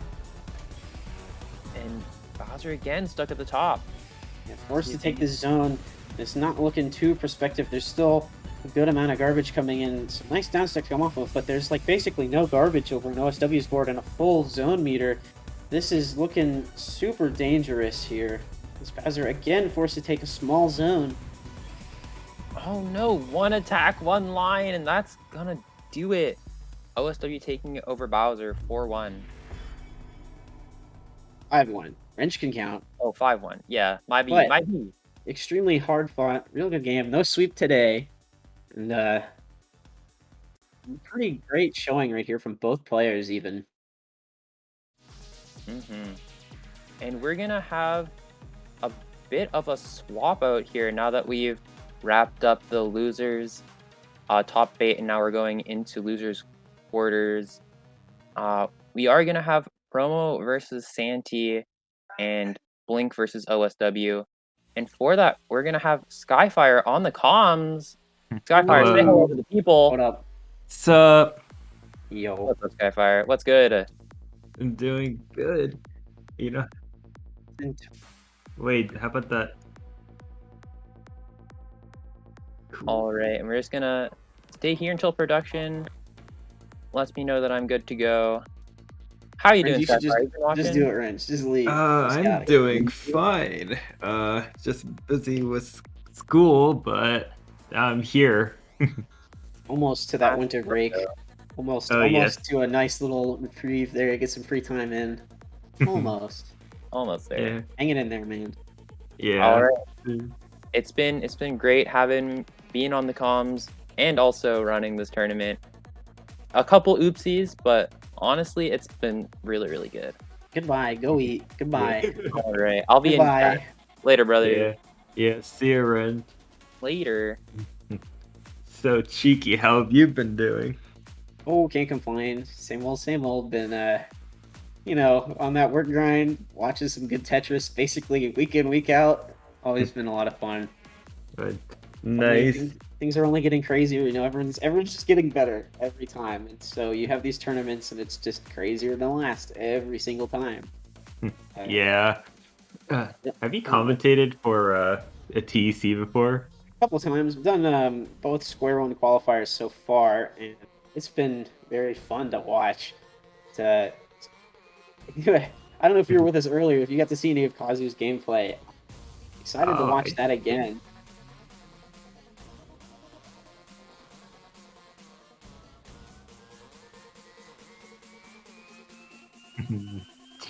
Versus Days.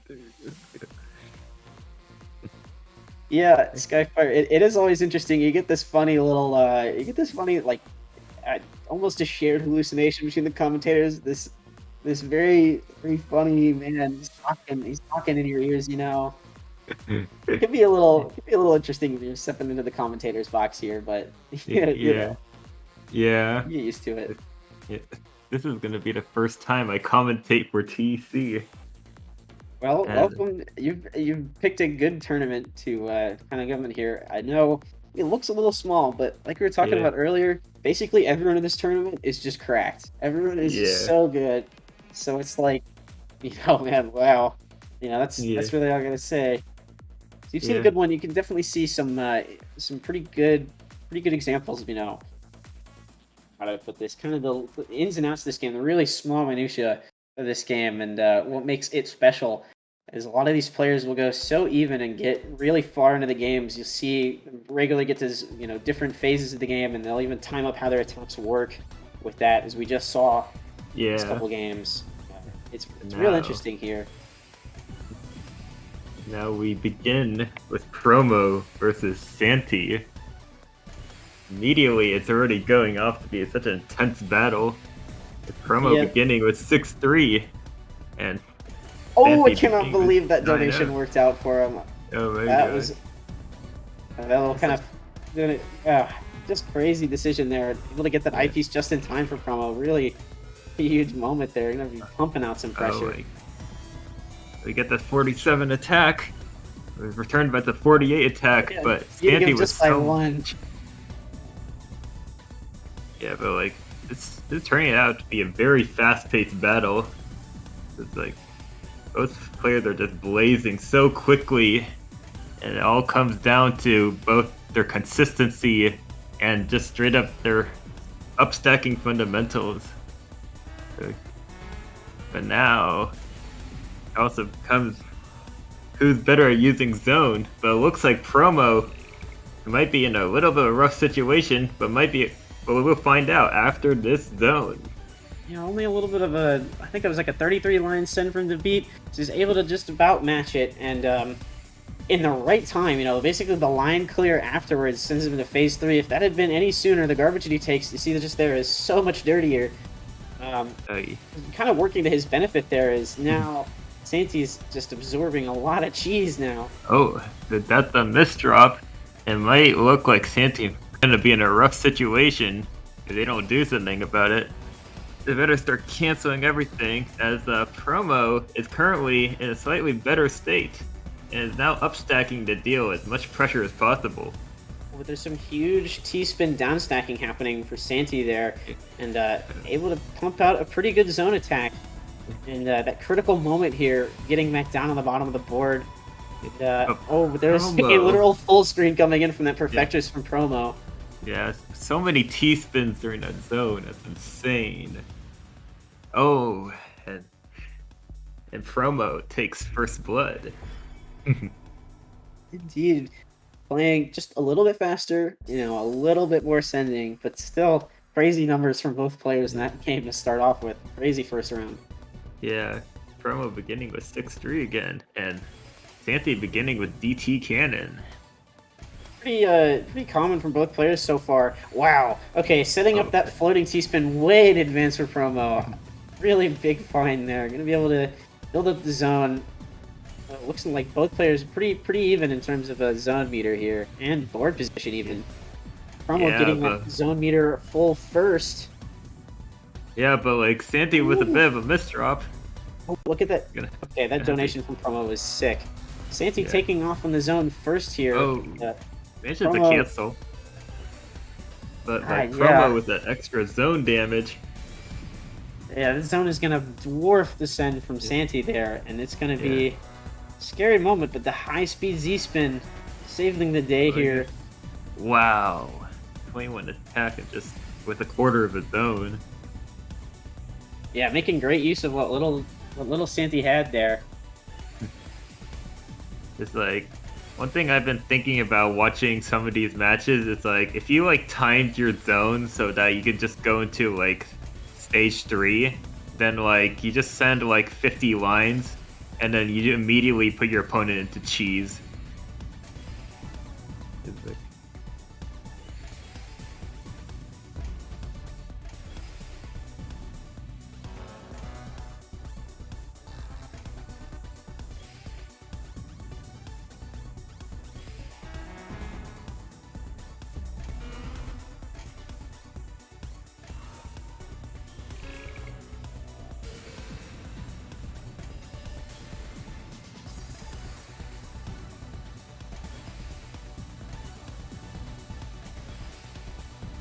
Yeah, a little silent, but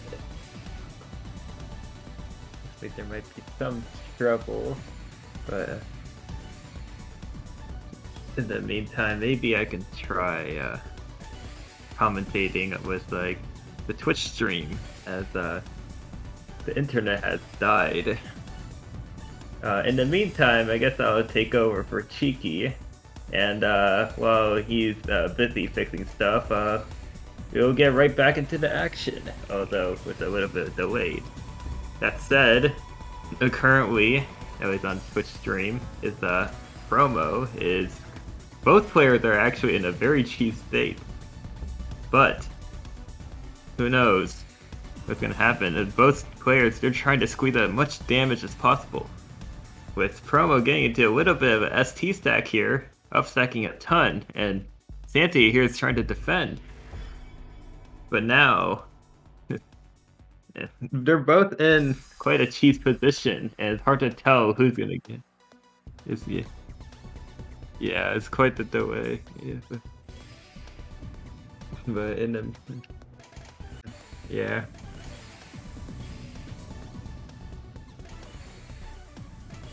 Yeah, there is a lot of delay, and like, let's see.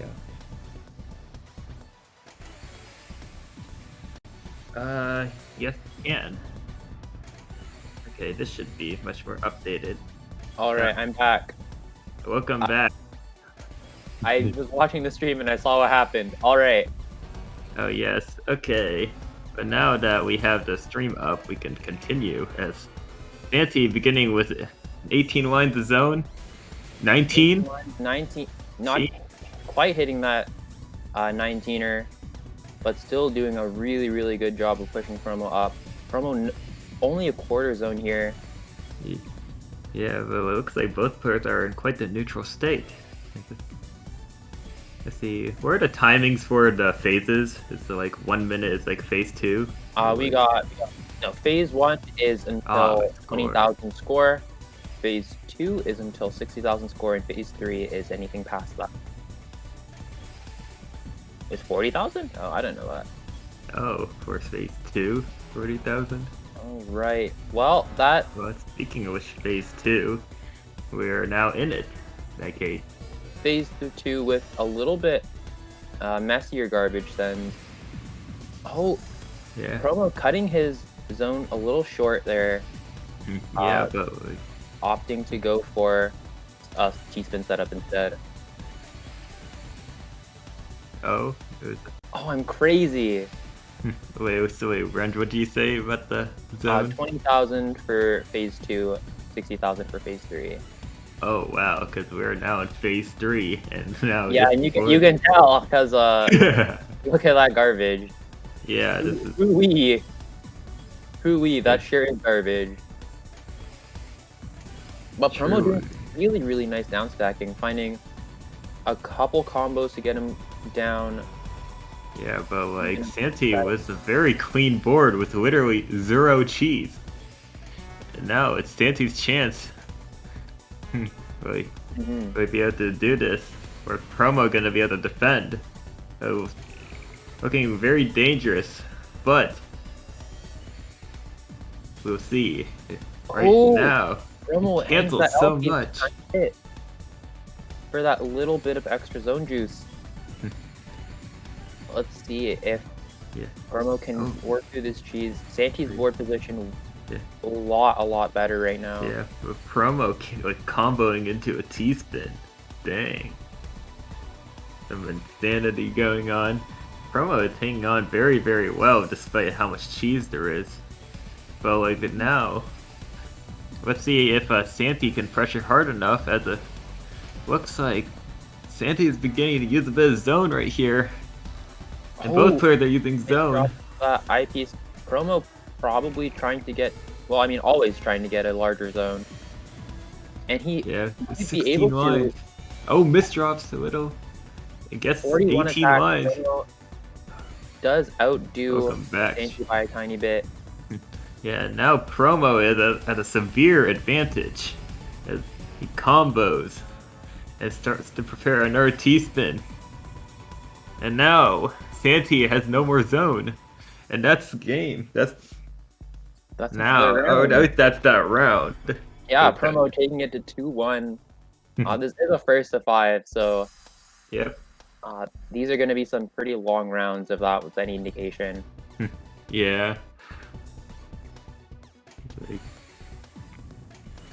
these rounds are always very interesting to watch. It's like in Tetrio, like all the rounds are so fast to keep up. Oh yeah, like the pacing wise, this is a lot.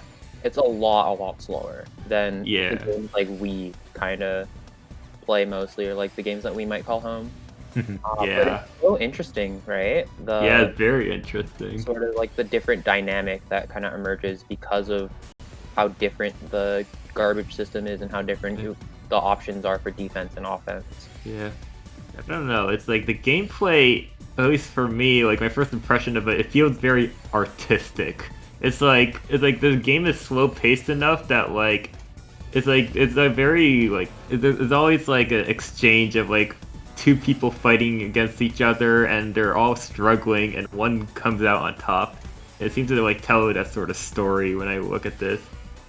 I don't know, maybe part of the aesthetic of this game as well, but it's like it seems to like tell a very I guess I don't know if calming is the right word, but it's like definitely like very vibrant.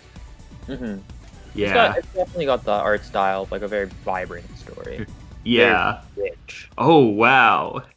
As we talk about art in Tetris, Santi taking that round, not even into phase 3. And now we're tied up 2-2. Oh wow. I don't think Promo was expecting that, especially since he had so much zone left over. He had a full zone. He was top there. One of the things that always kind of gets me about this game is I feel like it's hard. One of the interesting resources zone in general, right? It's such a, it's not in any other Tetris client unless you count Nuketris. And it's just so interesting. You know, I think it adds such an this different, like a very new dynamic. Yeah. Big You have fan. another way of attacking and defending, and it has a lot more complexity, it feels. Very interesting And to it's a watch. whole other skill. Look at how when you keep your zone clean, it's totally different. Yeah. The way you stack for the zone just to avoid getting topped out is also pretty interesting. Like, when I was like watching like a few rounds earlier, and I was like, I mean, I'd never like watched like TEC very closely because like, but like watching it closely, I was always wondering like why they wouldn't put like a piece like in this position, and then it turns out like it would actually like just end the zone, and then very, I don't know, it's just like this is all very new. Power there. I'm sorry to interrupt you, but Yeah. And that's all I have to say. So like promo here with a bit of a 21 attack, and that's not going to be enough. Not enough to guard against Santi, taking the fifth round here, taking it 2-3. These matches have been pretty close in general. These are some crazy close matches. Yeah. Also, can I just say, Promo's choice of opener? Oh, that's so fresh. I don't even know what it is, but it looks sick. Yeah, immediately that was a 12-second round. I'm a little bit of opener killer, just Santi Oh, dropping the ball, making a couple misdrops there. Yeah, that's Promo pretty rough. Yeah, now promo beginning with the 6-tree standard DP cannon on Santi's side. So like, dang. Oh, promo here with a fractal, and really well set up for another T-spin. Another fractal coming out, and he might even do a float here. There we go. Crazy T-spins from promo here. Like immediately, like Santi has always put on like the defense, where like you have to like begin with like down stacking, just because promo could deal so much damage with 6-3. I mean, it's hard not to be on the defense when you're playing against a player like promo, who's just so well versed in sending attack really efficiently. That's so true. Yeah, but like so promo beginning with the zone, and it looks like Santi has no zone. Oh, promo's gonna find a really nice attack here as well. Oh, he has a quarter of a zone. This is looking attack. 19 line Perfectress, and Santi didn't take any. I wasn't even looking at their board. Yeah. Did they pop zone? No. Wow. Unsure. Crazy stuff. Yeah. Oh, Santi with a really nice count to 4 there. Promo kind of trying to think about where to put this piece, and he's gonna have to accept garbage. Well, he does have clever donation. Oh, that's a little bit. Really bad. I mean, they are in phase 2 and not phase 3, so that misstep is not as big a deal. Yeah, but if like they keep this board state in like phase 3, then it's gonna be a huge problem. Oh my god, that stack just turned into nothing on promo's board. It's like all that messy garbage, non-existent. That's insane. Both players with a really fatty zone. It looked like Santi had to accept a tiny bit, but it is only half a board. Yeah, but now quarter zone again. Santi begins with a bit of a disadvantage in phase 3. And promo barely has anything at all. Any garbage. Now with a bit of a side 4 wide. Just kidding. I thought it was happening. Yeah. So like now both players with so much cheese, but it looks like Santi's board is significantly worse. Yeah, but now sending us so many double Tetris or T-spin Tetris. 34 lines with that whole zone, but Santi might. Oh, I don't think that's enough. Which takes promo up to 4-3. Wow. That was a really unfortunate zone kind of poop out on Santi's side. Not really able to get enough going to defend.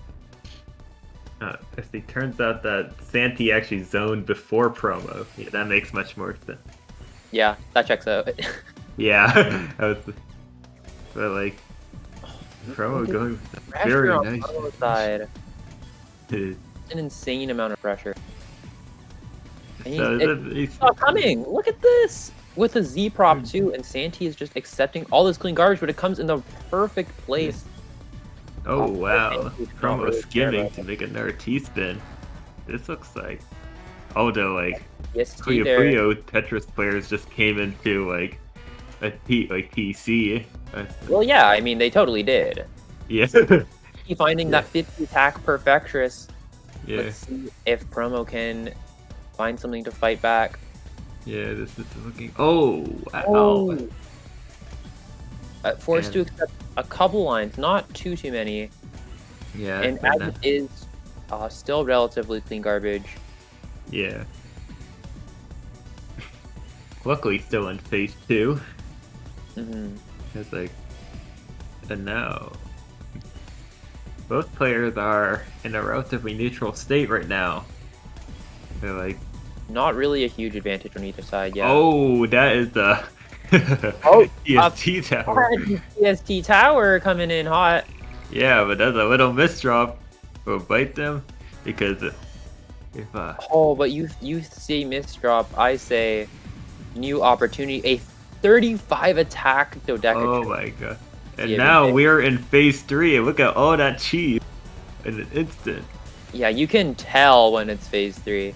Yeah. Santi not living. I mean, just barely hanging on here. Yeah. Gotta use that cheese race. Oh, no, that's a misdrop. So close. 2 blocks, but not going to be able to take it. Promo going 5-3 over Santi here. Whew. Wow. Like, So that's the game they had to cut my internet to prevent me from seeing. Oh my gosh, what a finish! yeah. Oh my gosh. Cheeky, you alright now? I'm on the old phone hotspot. You know how it is. Classic. You know how it is. Do you want me to hop back? Up to you. I feel like you had you had something else kind of going on, right? You know, like that food situation. I had some food sitch. From what I understand, but I should All be right, back in this lobby here shortly. I'll be here if needed. Okay. But have a good rest of the block, brother. Yeah. Yeah. Oh, See ya. Cameron did indeed die. I'll give you a new link in a second. Days early now. Let's see. Let's see. Looks like I'm not working, but I'm indeed back in the lobby. Oh, okay, there I am. I am back. All right, we're good. We're good. Just Very kidding. nice. I lied. But I am back here. Stream this again, so Dazer, you can kind of take a load off a little bit. Sorry about that.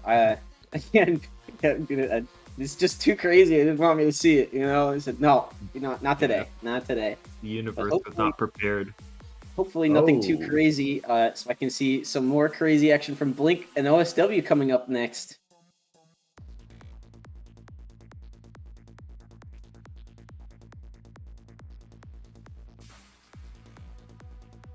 Anticipation. Yeah, seriously.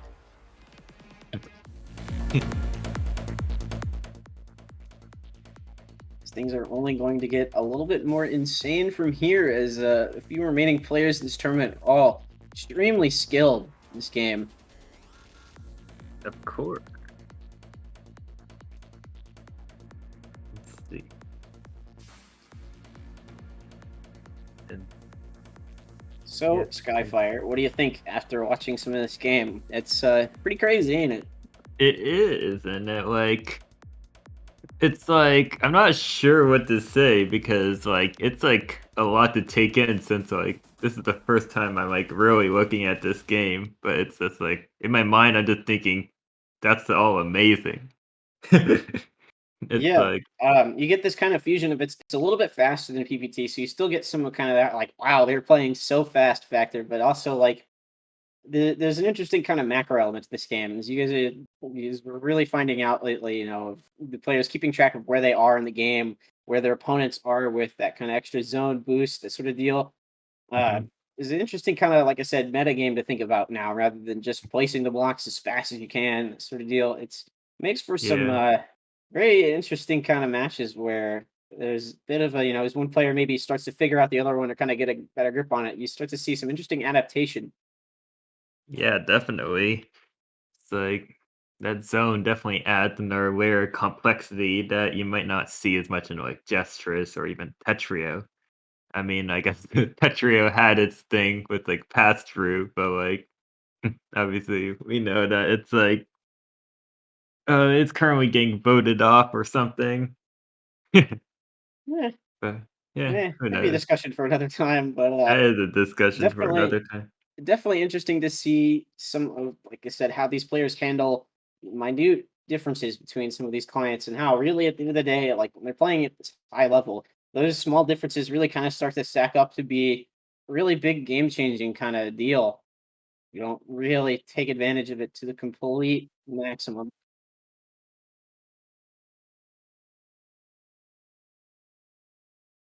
Okay. Oh,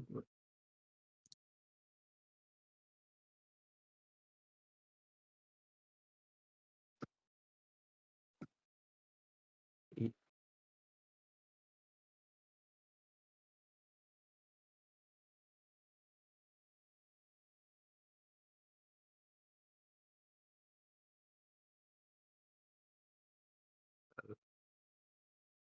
Just listen to the music, Dazer. It's really good. Put yeah. on. Oh, you all right? You baited me. It was just the TEC background music again. All right. Well, tell you what. I gotta say, this is just one crazy tournament so far. Yeah. It's like been watching each match and each as they kept on going, it gets more and more insane. And then as like players' fundamentals just keep getting better and better. And like when they're more proficient at like building this stuff, they don't even stop. Like it's like you can really see like someone's proficiency like at like making T spins or something when they don't like even hesitate to like think about where to place the T spin. They just know where to put it from like lots and lots of practice. Yeah, absolutely. There's one moment that really kind of defined that in Promo's playing earlier. You saw he sets up the Z piece on the left side of his well and like cycles through a bunch, sends a Tetris or whatever, stacks it up on the right, and eventually like, oh, hey, look, here's a floating three wide, ready to juice it up more. Just so far in advance, and like you said, no hesitation. It's just wonderful sometime to watch, and just see some crazy finds. So in a game like this, where, like I said before, we're kind of capped on speed, and it's definitely a little bit harder to go, maybe as fast as we see in some other games. The only other thing you can do really is start stacking a more complex way, and just really squeezing out every little bit you can get. And one thing I'm really kind of appreciative is in the early days of this game, there was a bit of a change to the combo table here. Is the four wide end zone was a pretty strong attack, and it still kind of is, but we haven't really seen it much, if at all, this tournament or these tournaments lately. Is Enhance being pretty good developers. They're actually listening to the community and seeing how things kind of play out at the top level, even make a slight tweak. So Yeah. it's always nice to see that, and the community support, and say, from Enhance as well, has been pretty unreal. Yeah, definitely. And now we're about to get into a very awesome match of Blink versus OSW. And so, you've been keeping up with Blink at all. I know he played a ton in this game. So that's probably going to be real helpful compared to players like OSW, who maybe this isn't their, this is their regular game, where the slight differences in control, in the AR and DAS, slight differences can be important. And Yeah. you're playing at this level, any little bit of speed that you can get definitely does help, even though there's kind of a bit of a wall at the end. Every little bit counts. Yeah, definitely. I kind of wonder how much Blink's experience with this game will like change the outcome of this match. Will be OSW's fundamentals, or will be Blink's? Well, Blink definitely has basically fundamentals that are definitely on par. Who knows if it's better? But it's like, will the experience change things? Indeed. No, what's crazy to me is we moved so fast through the opening phase of this game that like Blink already having fair amount of, it's not perfectly clean, not like you see in some of the other games, the start of phase 1. Only able to get like what, a 29 line send out of that? Yeah, Which is 29. still pretty good, but Yeah. OSW having so much room to send, finding that mid-zone PC looked like, or do you have a line of garbage still? That is gonna be 19 lines. Yeah, 19 for 48, so no extra PC send, but still a huge attack there. This time, mostly clean for Blink to deal with, which is going to be pretty nice, Reese thinking. Yeah. OSW with a very interesting 7-2 stack. It's like, and Blink is now going full speed, just building up that zone. As OSW being a half zone, it's like, There's a huge attack coming in from Blink here, and he does not let the pressure up. As you've seen earlier, it's really important. Once you send your zone, that's not it. They still got more to go. And, holy. And wow, look at the garbage coming in for messy OSW. Garbage. Like, I think I mentioned before of like how like you can like time your zone just so that at phase 3 you like send all sorts of like messy garbage. It kind of felt that way with Blink just now.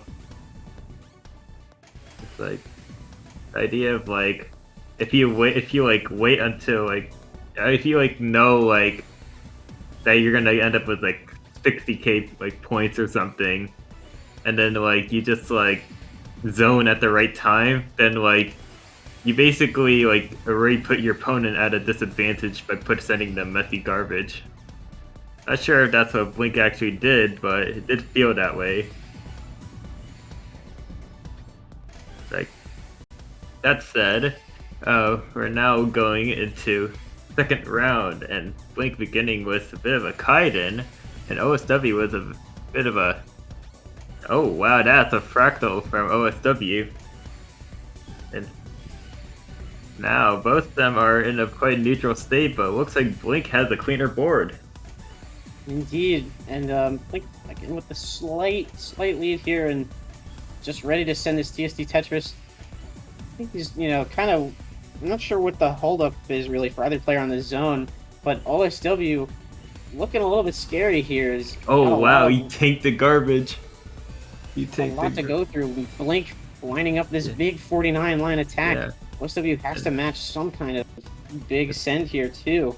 Let's see if OSW can cancel. That's a lot of floatings. Tried to cycle for a bit of an eyepiece, but there is no eyepiece.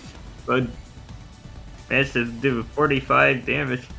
It's not quite enough, and he's accepting a lot of cheese here as Blink really stacking up to 6-3. Gonna keep on some big cheesy sends over there, and I see this huge TSD Tetris well coming, and yet there's still more coming from Blink here as he sees finding that T-spin well in advance, still just having setting up another zone. Yeah, just TSD Tetris after TSD Tetris here for Blink. Crazy sends here, and as soon as OSW's like done, he's really kind of got immediately back into it, and this is looking pretty scary here. He gets halfway down, but still has like a full board to deal with. He's able to down stack through a little bit of it, but I don't see any way out here for him. That's the score difference is like absurd. Like, wait, what? That's like almost 400 attack per minute per zone. Yeah, this is the second time we've seen that this tournament in a round where someone sends over 400 in a zone.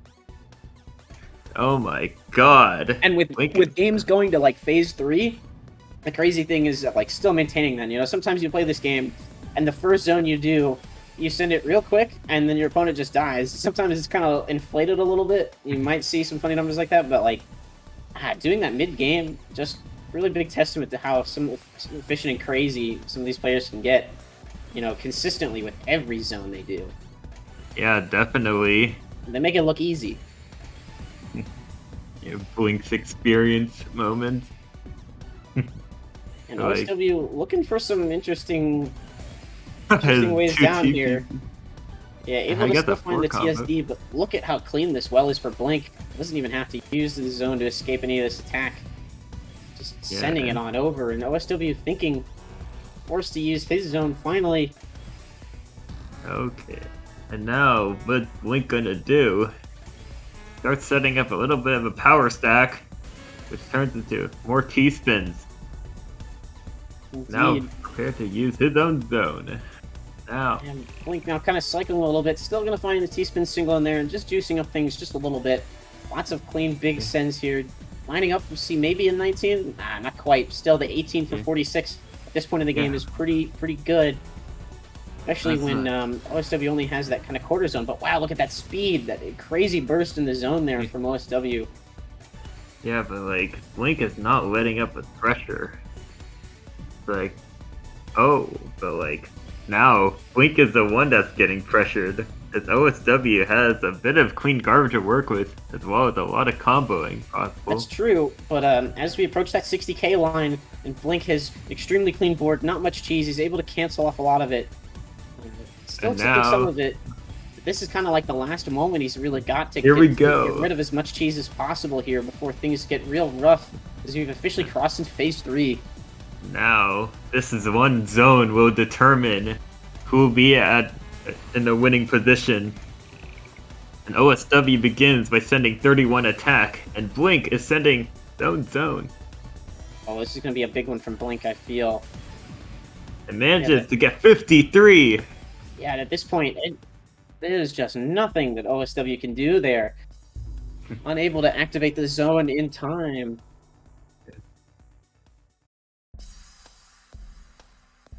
He finished just not doing any favors either for OSW survivability. Just a crazy amount of sending there. My gosh. It's sanity. That's the second time we've seen that this tournament, and it's still just as amazing, honestly. And now, especially in phase 3, that is just an extra damage boost that is so hard to come back from.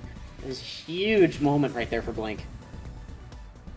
Definitely, like, looks like Blink's proficiency in using zone is really making a huge difference. Ooh, it's that like T-spin upgrade right there. Yeah. Yeah. Like, throughout all these rounds, I've been noticing how Blink can just consistently do a ton of damage with, like, zone. And, like, players who may not be used to that, like, may send, like, significant... Yeah, even, like, this kind of maybe a bit of an awkward start for Blink, and yet you still see him get a 23 out of just 8 lines cleared. Super efficient there, you know, even, like I said, with a little bit of an awkward start. And, OSW, though, clearing 15, got more to go, maybe up to 17. Oh, that's 18 even. That's 41 attack. And it's not going to be free, clean real estate here for Blink to work off. So he's going to have to really maximize finding these T-spins. As you see him doing this, it's crazy. Oh, like, having a little bit of trouble, but now up-stacking just for to squeeze out the last bit of zone. And able to cleanly cancel off. But, ooh, do you see that? You see that great residue control there from OSW, able to find that fractal, clean things up, and open up to the next T-spin double? It was a pretty good find, but Blink still just absorb and sending it right back. Yeah, but like, looks like OSW has so much clean real estate. That's going to be super handy, I think, as OSW's board is looking really good, as Blink is going to be the one to cross into 60k first. Here we go. With, like, no cheese on the board to worry about here. Yeah, having but some room, but Blink getting back down to the bottom as well. And OSW with that one misdrop, that's going to be kind of critical, I think. Yeah. So, like, now Blink barely has the one... Blink is the one with barely any cheese. Yeah, and basically immediately back down to the start of that. Really good awareness of where they are in the game. And OSW looking for something, anything here. Kind of to stay alive and with it. But Blink, with still kind of a point advantage and definitely in a better state on his board. Didn't have to use the zone at all, really, to cancel OSW, but this moment is letting OSW finally get back down and out of immediate danger, but he's going to have to send a lot or, you know, get ready to cancel a lot as this full board from Blink.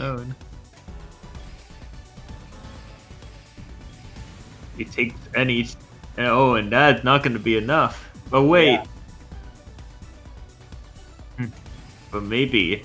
We'll hope that OSW will survive, but doesn't look likely, but we're not giving up yet. Yeah, and Blink with just only upstack really there, gonna leave him off in a great spot. Finish that game out.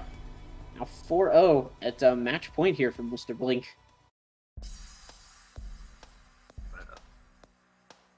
Like Blink is always significantly winning out on like efficiency somehow. Definitely, like a lot of it comes from like the zone, but it's like even outside of zone, he manages to keep his board so clean, even in phase 3. Like, Ooh, the double Tetris into T-spin double donation at a really weird time for OSW is going to put some early pressure on. There's a big down stack, but that only a 13 line attack, and OSW is still about to take kind of a lethal amount of garbage here. I'm not sure there's any way out, and definitely pausing like that and letting Blink getting the sends. This is going to be a little bit of an anticlimactic end there, I feel like. And wow. Jeez, that absolutely brutal.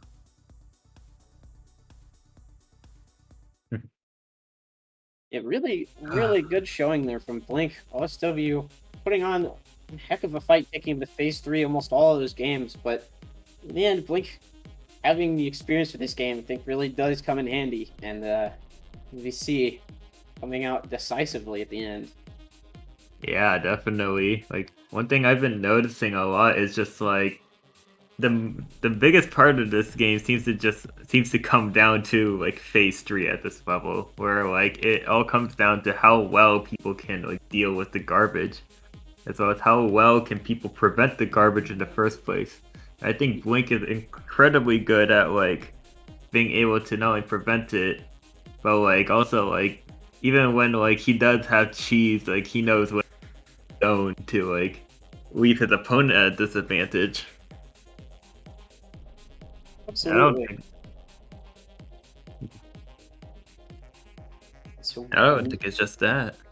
Indeed, and so now back on to the winner's side of things, we'll be seeing Kazu versus Yoshimi play, and whew,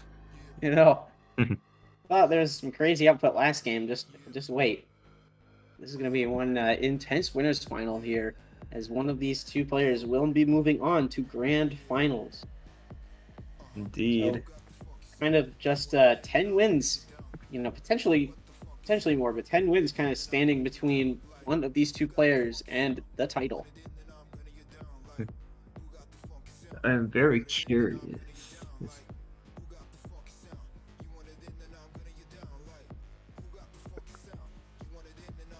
I'm very curious to see, like, I have yet to see Kazu play in a GC.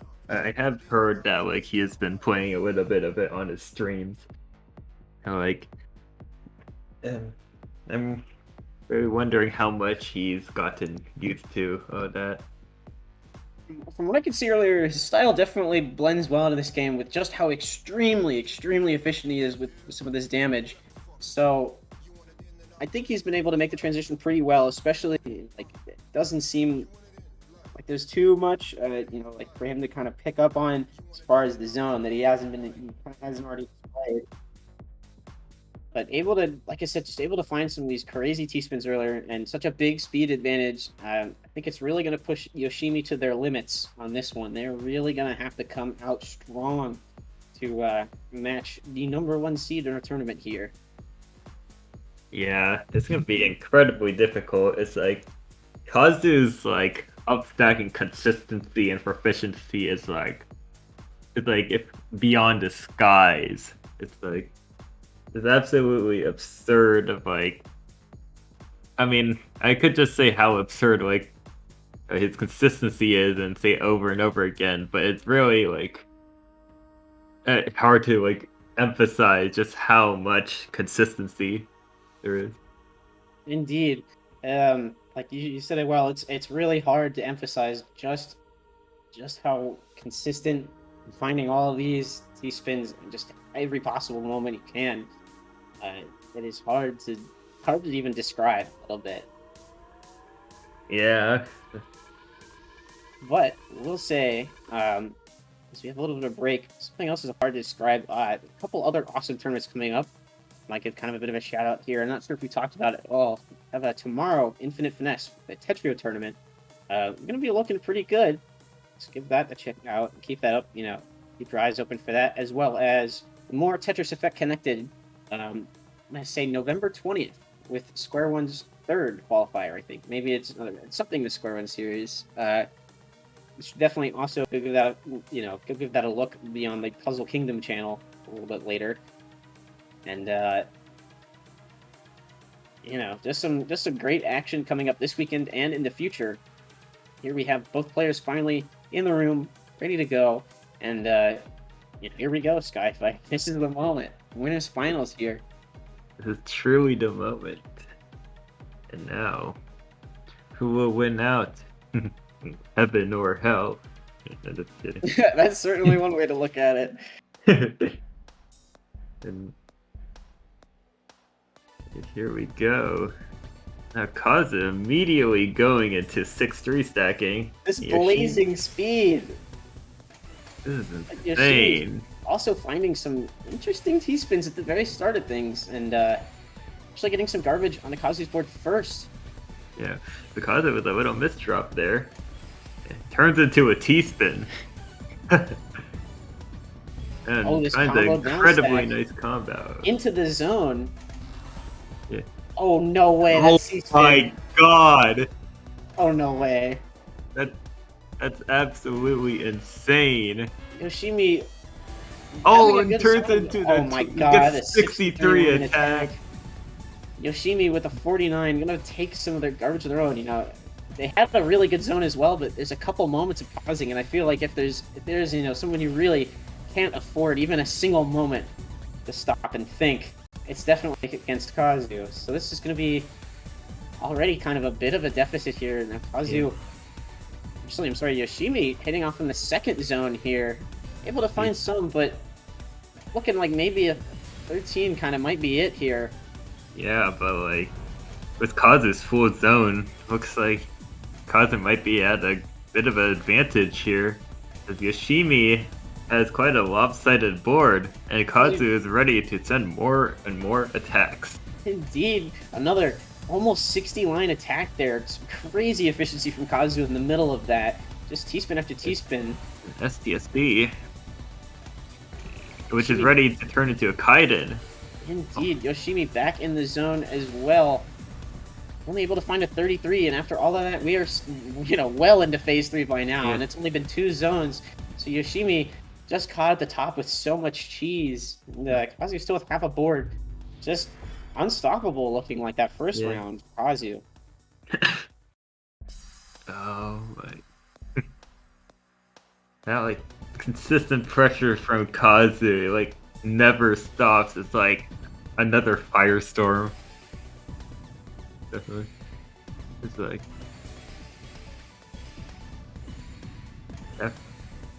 and now Kazu beginning with their 6-3 and Yoshimi already using zone.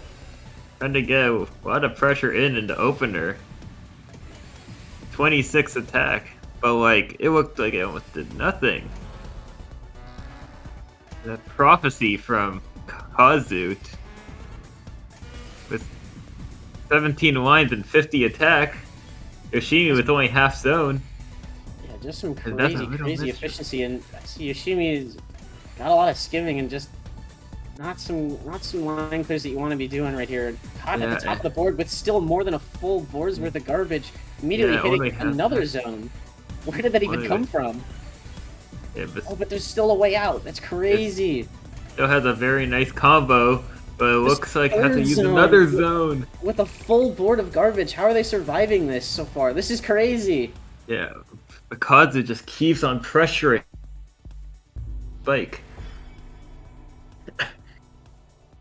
Again with the 400 plus zone APM. Huge round here. I'm wondering if is there anyone that can take on Kazu here. Yeah, that's what I'm curious about.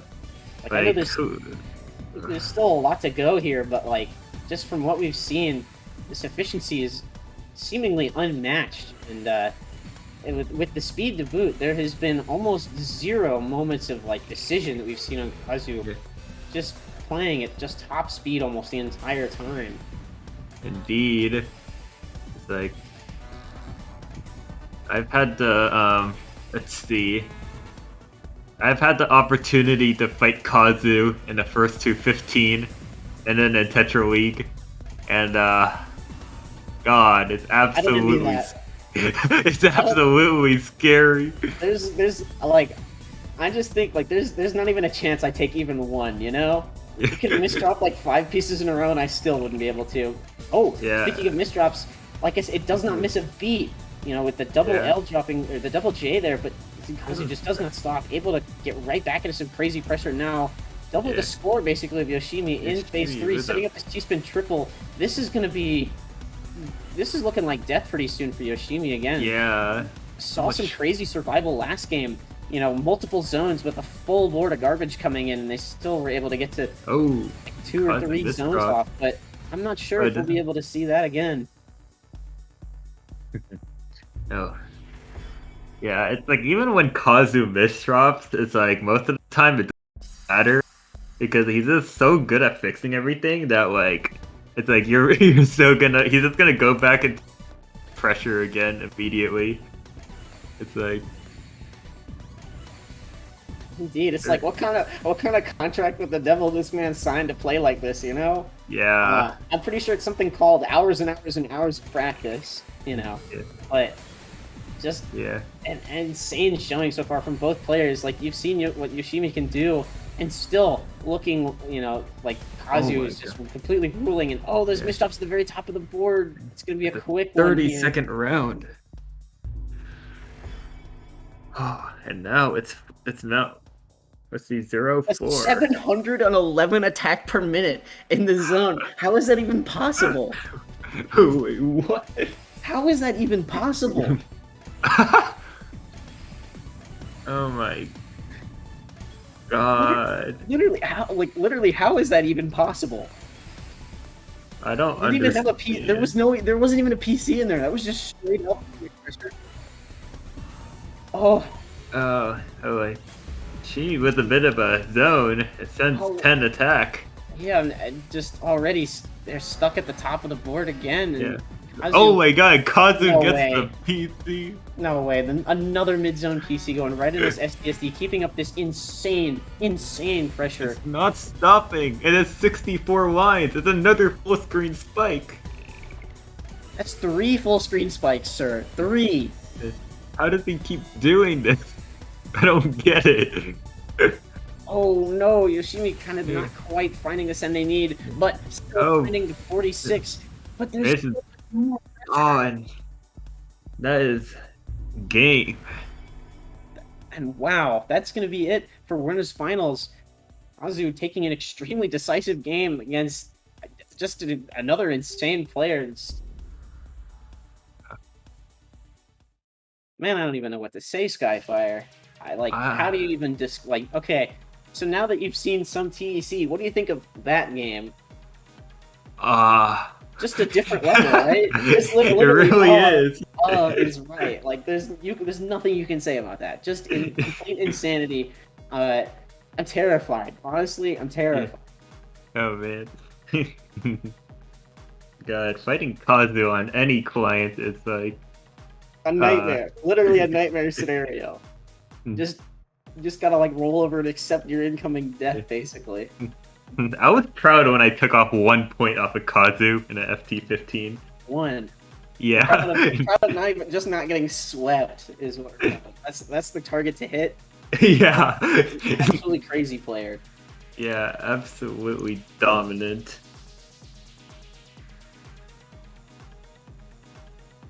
Yeah.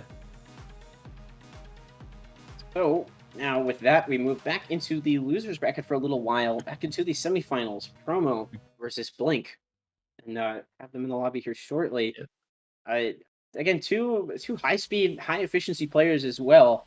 And the outcome of this, you know, the winner of this going on to fight Yoshimi, who's definitely a crazy challenge themselves. And then after that, you have to fight the beast we just witnessed. So it's looking, Yeah. you know, I don't envy any of these three still remaining in losers bracket. Yeah. Just- Let's see. It's Just the real crush. Oh just yeah, you were. truly incredible gameplay from all of these players. Yeah. I'm basically speechless. Yeah. I don't know what to say either. I'm basically the same state. Like now we get to see who's gonna get at least third place. It'll be Indeed, one. indeed, the fight for number 3 coming up in a moment here. The old blood versus the newcomer. Looks like Blink definitely a figure that's been around for a long time with having good experience in this game. But Promo, you know, similarly, just a breath of fresh air to the scene. I know he's been playing for a little while, but wondering what do you think is gonna what are you expecting from this one, Skyflyer?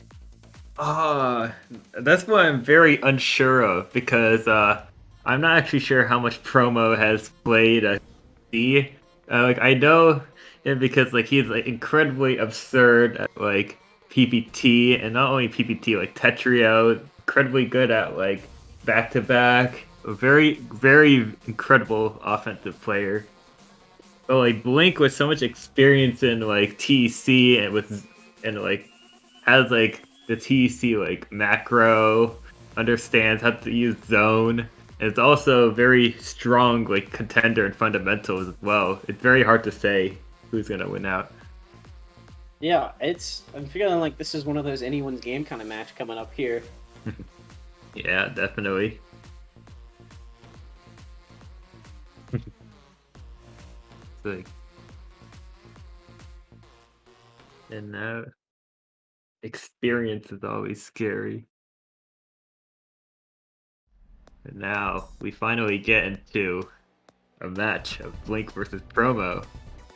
Looks like both players are gonna delve into 6-3 stacking. Promo dealing the first attack. Immediately, we're seeing that like Promo is actually the one who actually sent the garbage first. Yeah, but I'm looking at Promo's board right now, and it's looking a little scary. He's got a lot of down stack to go through right now. Yeah. I don't think there's anything crazy coming out of this zone. There's Yeah. one line.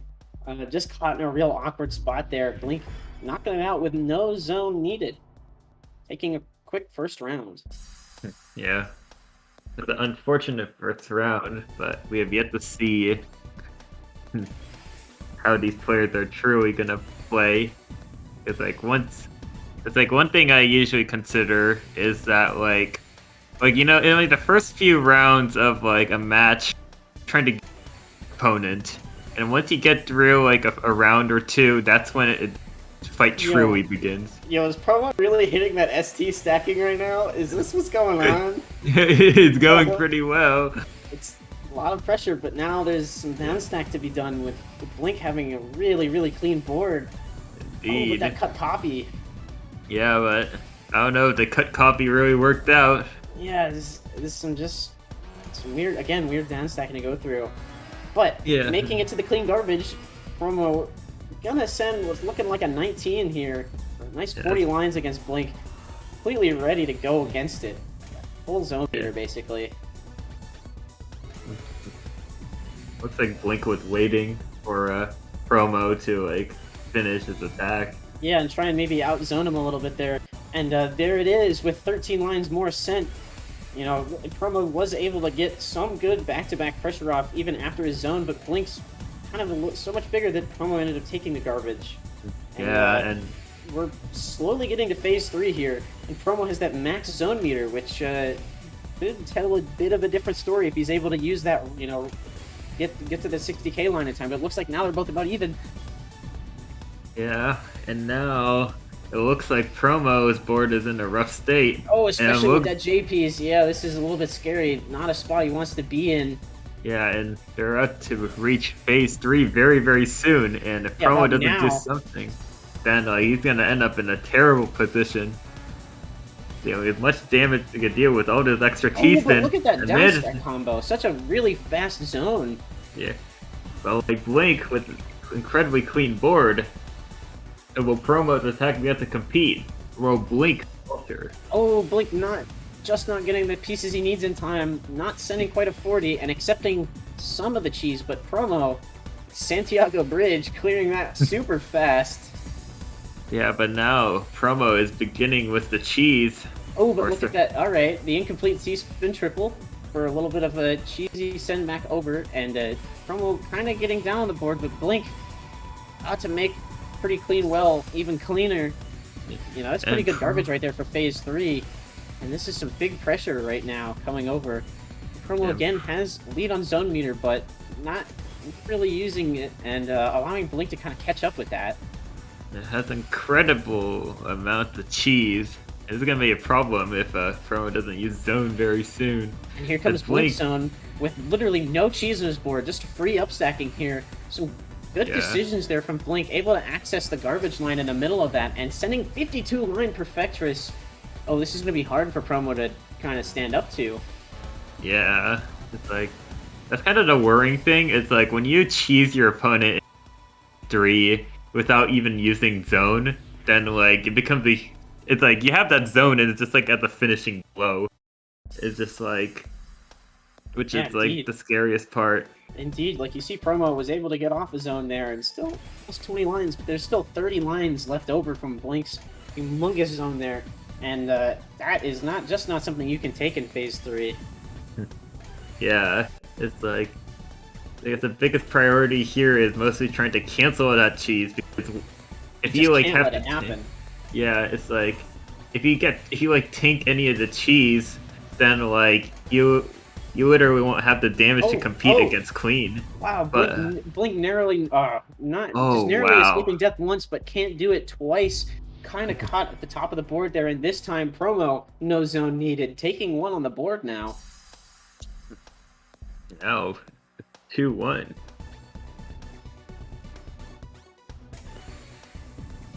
Oh, the Blink is beginning with 6-3. Promo is starting to spam T-spin. Indeed, both players a little bit of cheese, but it's looking easier to deal with for Blink, who's already got it off. Same for Promo. Blink able to Blink. cancel off all the incoming attacks and just leaving that nice clean well to deal with. It is really nice. Yeah. Promo with a bit of an awkward board here. Yeah, Magic Cleans just it up super skimmed. fast. Yeah, but both players in a pretty, I would say in a pretty equal state, but it looks like both players are in a board state to zone. But Promo misdrops a little. This might be a bit of a problem. Let's see how Promo fixes it. Oh no, the TP! there's So another no. misdraw. Still like, look- able to get fairly decent send out. You know, the 28 lines over to Blink, gonna leave things a little bit even, at least in terms of the board. You know, board height both players are playing at here. You know, minimal amount of cheese for both players, and just a lot of upstack about to happen here, especially as both players are able to cancel off each other's attacks. Why? Yeah. Oh no! Oh, another another misdrop by from Promo. Oh, like Blink is not Great in the cleanup, state though. to punish. Yeah, great cleanup, but Blink with a little bit of a weird board state himself, looking for his T-spin to clean things up. I don't know, there's something just Yeah. pleasing about that, like, double O down stack. Like, Yeah. I don't know, there's something that made me feel good about watching that, you know? Oh yes. I always like a Blink skin because it looks like gold. It's just like it's very clean, like a clean cut into like a gold ingot when you like do like the double O. I don't know. Indeed. Very strange. Oh, huge zone here from Promo, though. Able to get a 54-line attack over, and Blink I have this weird 3-wide, now going into some Oh, line. little I'm not sure he's misdrop. going to be able to get too much pressure out of this, especially having to fix that little mishap there. Yeah, but fixes it very, very cleanly. Indeed he does, but oh, it's only a and 41, and there's still basically a full board, and as we're in phase 3, that that's is it for not Promo. enough. Tying it up now. We didn't mention it was anyone's game, right? Yeah, things could not be any closer right now. Yeah. Let's see. It's true. Like, I'm just still watching these players and like, I'm not exactly sure like what the win condition for either of these players are right at the moment. I think it's It's really going to like- depend on the board states as they get to phase 3. Yeah, that's what I think. It's like, the question is whether like Promo is winning because of better fundamentals or something else, where Blink is winning because of better like zone management, or if it's anything else that flipped over her head. No. But it does look like Promo is currently in a bit of an awkward position, but can get out quite a bit of damage. But Blink is prepared with a bit of zone of his own. Dealing of numerous T-spins, managed to get 51 attack, and Promo in a very bad position. Yeah, Blink with a slight misdrop. Not going to put a damper on that send there. And this is the moment Promo can really take advantage of. Oh! Yeah. Oh! Managed to move the piece out of the way. Yeah, interesting placement there from Promo, and it's going to be enough to kind of take the lead here this time. Because Blink had some modern art to deal with. Yeah. Holy. And now Promo is ahead after being behind for a little bit. Like Indeed, 3 games in a row. Yeah, things kind of started off a little bit differently, but Promo is really going crazy now. It's truly where the game begins. For both players that started to figure each other out. So what's Blink gonna do in response? Oh, Oh, no, a that mid-drop. piece is not going to help.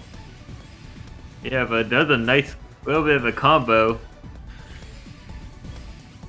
Absolutely, he's able to completely get back down to the bottom of the board, but Promo still with a crazy amount of pressure coming in. Neither player really hitting the zone yet, but Promo with a little bit of a lead, and there he goes.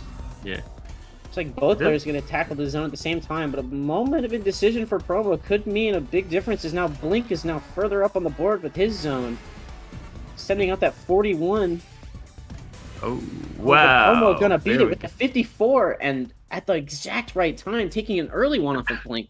Wow, that was actually really maybe an interesting delay kind of in his sending, maybe waiting almost there, like not necessarily intentionally waiting, but like kind of delaying his own send until after Blink's, especially with such a bigger one. There's just nothing he could do.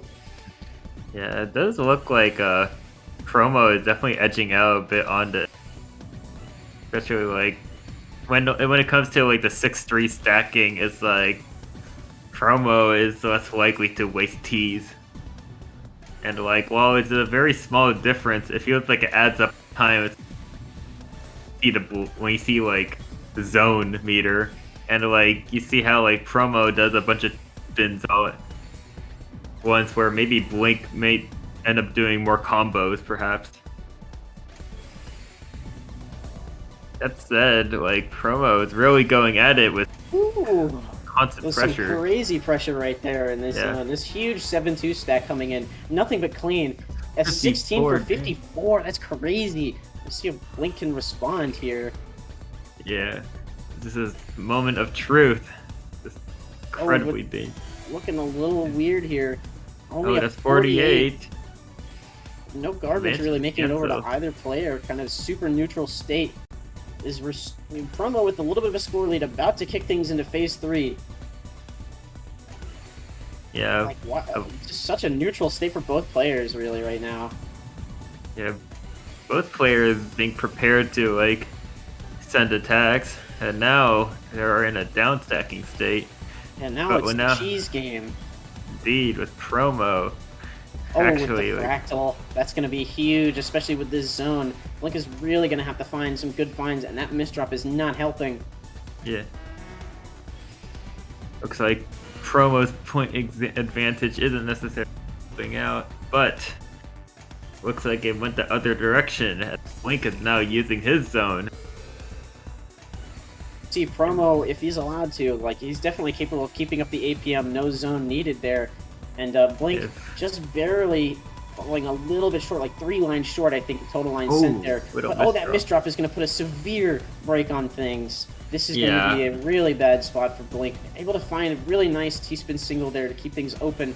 But Yeah. you look at Promo's board, there's just more T-spin after T-spin coming. This is, you know, hard to survive, but wow, some great foresight from Blink in this down stack. Yeah, this has seriously turned into a cheese race. Promo is trying to get a last bit of damage, and Blink is now setting up his own zone. Yeah, that 34, and Blink only able to get an 18 with the space that he has. Gonna tank some cheese. It's not death yet, but this board is looking a little scary. He needs that other eyepiece, and it's Yeah. only another Promo- 8-line attack. Can't stop nearly enough, another and oh no, misdrop. Blink. And wow, 305 zone attack. Well, looking extremely good. Maybe a little bit of a contender coming up next, but fighting, I feel like someone he's already fought this game. Promo Yoshimi coming up again pretty soon here. Blink fighting extremely hard, playing really well, but just having some real small misdrops that Promo able to completely take advantage of in these late game positions, and means all the difference. You know, kind of a little bit of a rocky start for Promo, but then coming back and taking it, you know, kind of with a little bit of a sweep afterwards, bringing things 5-2. But again, really well played from both players, and I'm glad I got to see that as well. It's interesting to see kind of the difference in approach these two players here. Yeah. Like, one of the interesting things I was looking for in the gameplay is that, like, about what I was saying about, like, I guess Promo being more efficient. It's like one thing I've noticed about like Blink's gameplay is like how like he's not gonna like he may not always just like T-spin. Like I mean as in like he'll like stack up more for Tetrises because he like either makes some stacking decision that like prevents LST or stacking or something. But it's like Promo is able to like consistently keep constant T-spin like LST ST like stacking formation. That and it's like during the portions where like where Blink has to like stack up for like Tetrises and stuff, that's where he's losing a bit of efficiency. Yeah, Blink just, as you're saying, like going primarily for a lot of these Tetrises mid-game, you see kind of the 9-0 stack some other times. And the big difference, as you're saying, is like Promo stacking up a lot of these T-spins doesn't quite clear as many, you know, like T-spin doesn't quite clear as many lines as you're placing down, sort of. So like, you know, leave some residue. So as he's doing all these T-spins, he's also building up for these Tetrises, and it's giving him just a little bit of an efficiency advantage here. So we'll see how that plays out against Yoshimi. Maybe kind of warmed back up. We'll see. These two already played in winners, and Yoshimi able to come out on top. So we'll have to see.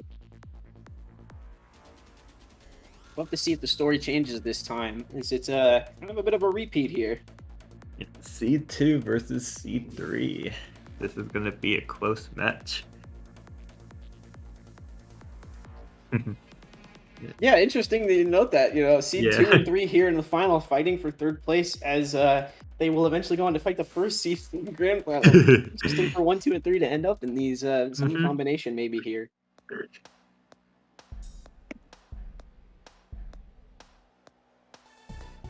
Now we begin. Yoshimi beginning with a bit of MKO. Promo beginning with 6-3 as we've come to expect. Indeed. Looking pretty clean from both players though so far. Promo finding a nice like combo down to a Tetris. Imagine if multiplier existed. That said, like Promo continuously setting up more pressure and Yoshimi beginning with Zoot with that zone. Did you see how fast Yoshimi was able to like send that Tetris and T-spin double at the start of the zone? It was just immediate. Just boom boom boom. Super fast and that little bit of advantage, but Promo finishing his zone first, but Yoshimi's a little bit bigger in terms of total lines sent here. Looks like they cancel. Leading things back to a really, really even state, but Yoshimi a little bit concerned about this stack in the middle here, and that L piece is extremely painful. Yeah, this is not looking good for Yoshimi. Oh, and the T-piece, oh no! But not enough to cancel with. A super close one to start things off, but just one little mistake is going to give Promo all the room he needs to take first one, come out swinging. Yep.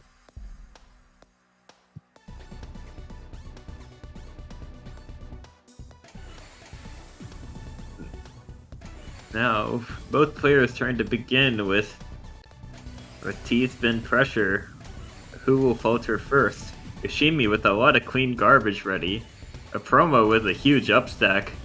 That's ready just for T-spin. Ooh. And now, Promo being incredibly strong with his freestyle. And Yoshimi with a little ST stack. 17 lines. 20 lines! That's an ultimate trick. 60 attack, 48. They cancel out. Now, both players in relatively decent state, but Yoshimi with a bit of a eye. See. Yeah, it's looking a little bit weird in the stack there. Is Promo just at the bottom of the board with a lot of freedom, especially as we start to approach that phase 3. Oh, yeah. That Z-piece. Oh no, the zone is not enough. Basically pushed back to where they were. Yoshimi's still at the top of the board. Yeah, Promo this is about has to all get this room very to work with. Kicking off the zone, maybe really, I'm not sure. We'll see if I was able to hit that 60k mark by the end of this zone. Not quite, it's looking like, but it's really close. Oh! And now we phase reach 3. phase 3.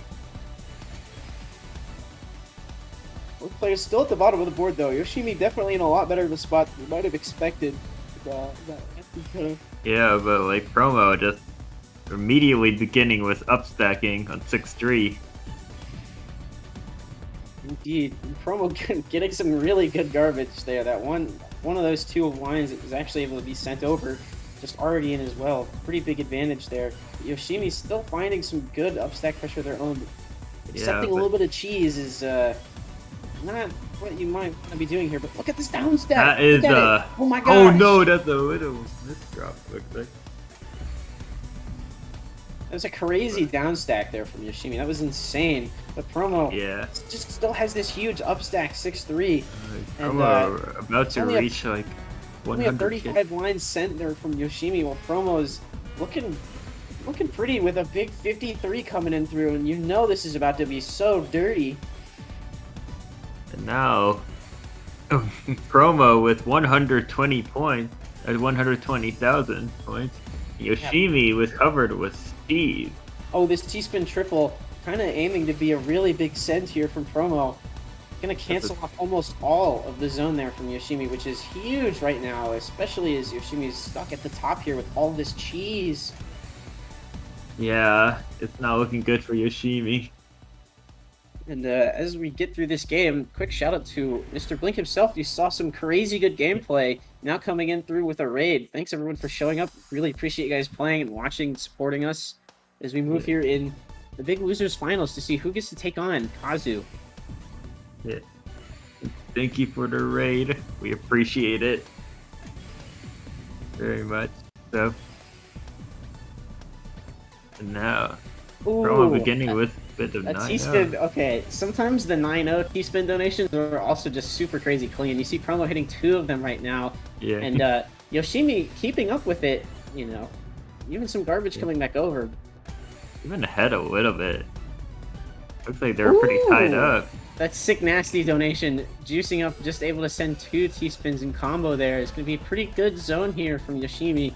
Building up to be, I'm thinking maybe an 18 if they can find it. Oh, it's going to be a 19. Almost that is 20 a 19. felt like.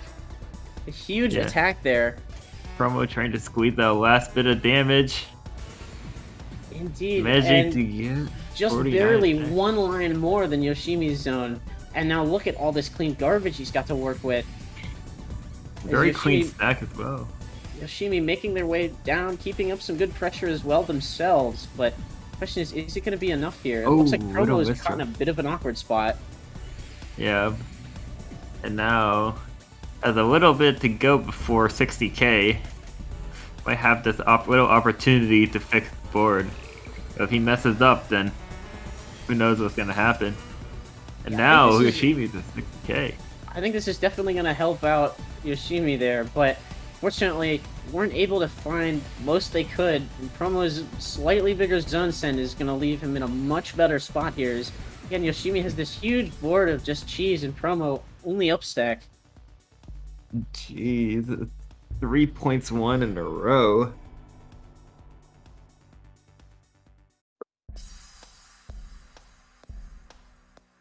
So, for those of you who may not be fully aware, or maybe haven't been watching as much TEC as some of the rest of us have, as this game kind of progresses on forwards, the players get more and more points.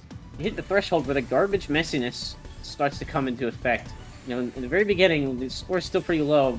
As you see now, like on Yoshimi's board, there's just this huge, clean well. Everything that Promo is sent.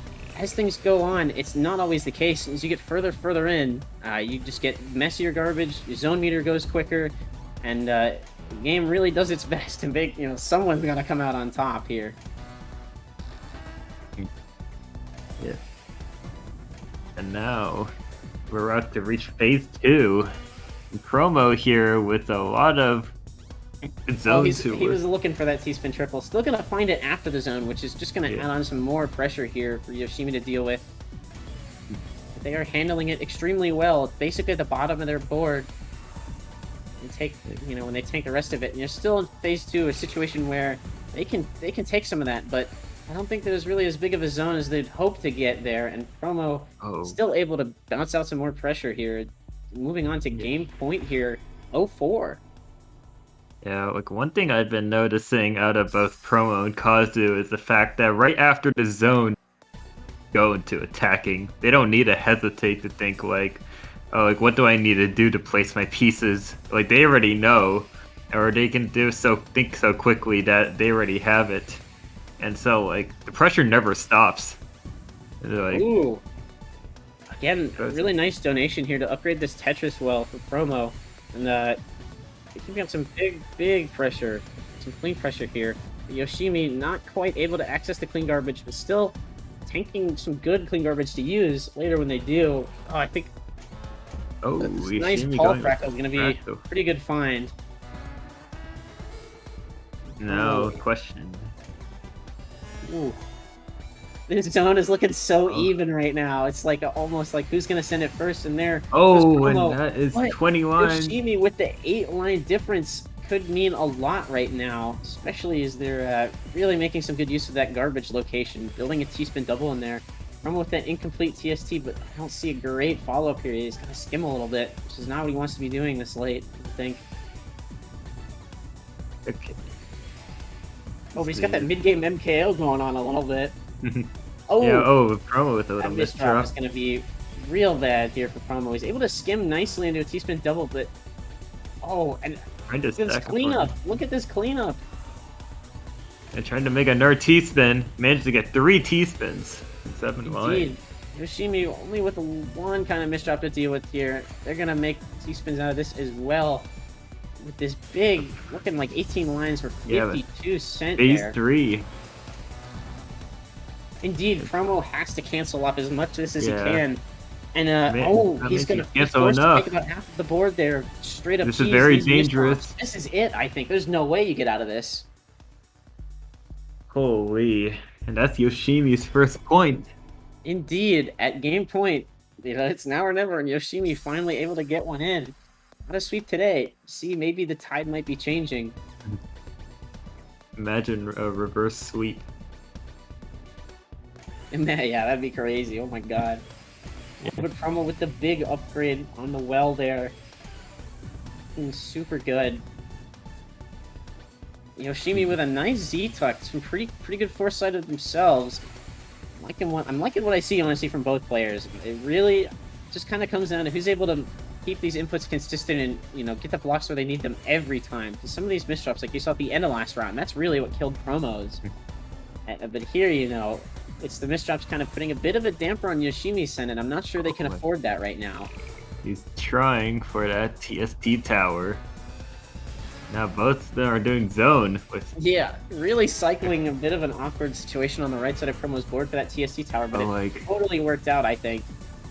Promo is significantly more damage. It's looking quite dangerous for Yoshimi. Would they be able to cancel enough? Indeed.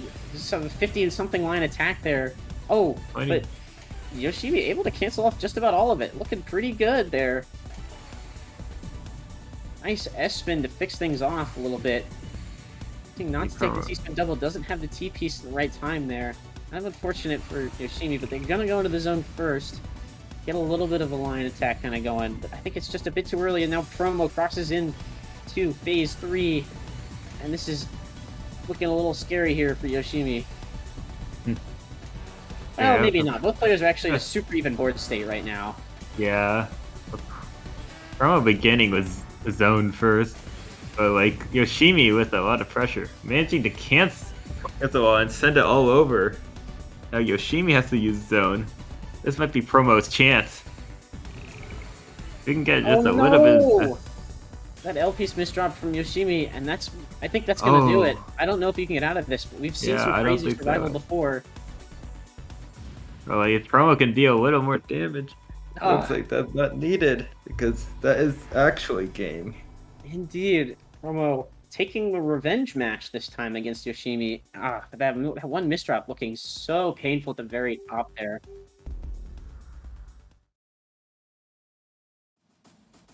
And wow, they really pretty decisive set there. Promo playing extremely hot. Maybe someone to answer Kazu's insane attack. Maybe. Yeah. We'll be finding out shortly here. Who has fought Kazu in this tourney? Well, we take a look at the bracket in a little bit. Okay, let's see. We have seen Yoshimi and Blink. And now we see. Let's see how well Promo can compete against Kazu. Like, this is it. So with a little bit of a bracket reset kind of situation coming up, Promo is not going to have to win once, but twice overall in 2 sets here if he wants to take home the gold medal here. And all Kazu needs is these 5 games, first 5, and that'll do it. So this is looking like a pretty big epic finale coming up. Just 2 players playing out of their minds right now.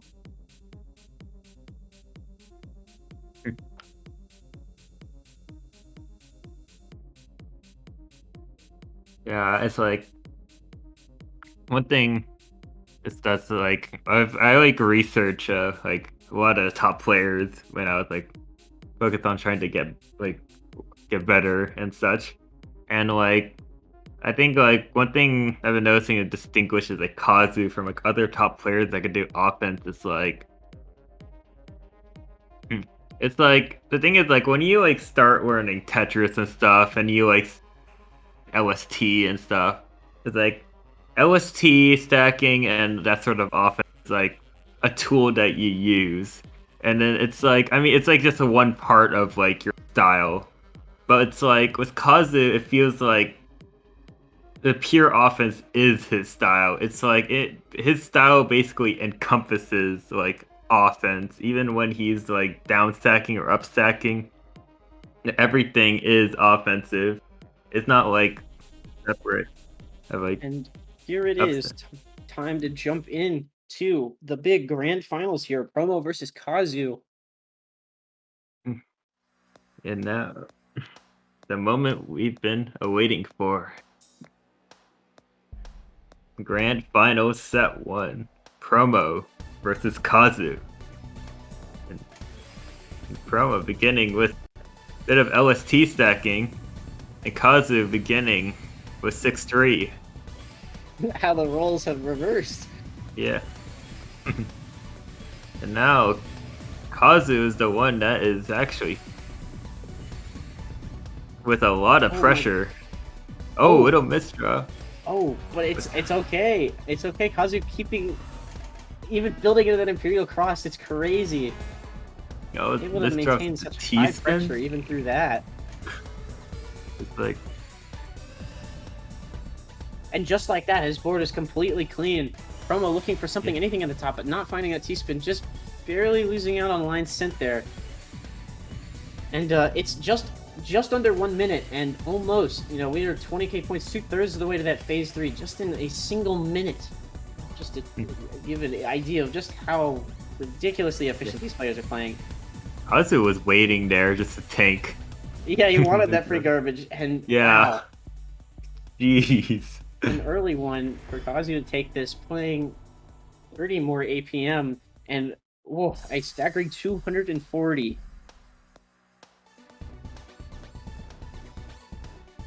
Yeah.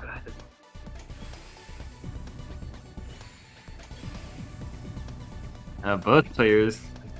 Oh wow, Kazu beginning with a bit of that fractal. Extreme into greed, but Tetris. able to get it all in combo. Wow. Turns Oh my into gosh. Zone. Oh, tries to get the last T-spin though. A super quick 35, and he's already got a quarter meter. Kazu immediately going back into offense.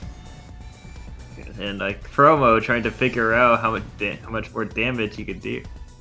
Oh, it's Oh. a huge send from Promo here. Yeah. Kazu able to absorb and kind of cancel off some of that. Just got so much clean garbage to work with. No.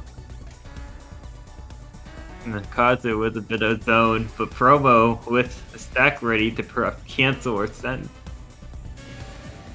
Oh, and there's the PC Oh my after God. the zone from Kazu. Again. And he goes into the 4 wide. Uh-oh. Oh no. Oh my god. Here it comes. He was ready for the face. He was totally ready. 64 lines before the PC. And Like- now a huge 4 wide. Oh my I don't think God. there's anything Promo can do here, especially if this is phase 3. Look at how dirty this is. Oh my god. That's insane. Oh my god. Kazu almost as much APM as he has drops per minute. Just what, you know? God. Like, how do you even beat Kazu? Like, That mid-game Yeah. C-spin, just a great use of garbage here. Promo with a little bit of hole in the stack, able to get through it and still get an attack off of, but it's only a 20 line, and Kazu's not even going to have to bother with zone to absorb that. It's just going to help him out. He's really hitting this big upstack. yeah. Opting to open the well there is... Oh my god, man. Yeah. And Kazu getting a little bit. Getting 20. Yeah, another 58 Wow. line attack coming out from Kazu here. Promo Yeah. at the bottom of his board, still having to use that zone to make sure he doesn't get topped out just immediately from this overwhelming pressure, but finding some pretty good sends himself here. Yeah, Magic. 18. Opting not to take the 19, and man, that eyepiece landing in such an awkward spot. This is going to be real problematic here for Promo, I think. Yeah, especially with Kazu ready But to. he's already cleared it. Now, both players are without zone, but like Oh no! Promo in a That's gonna significantly be- worse position. That's looking lethal for Promo.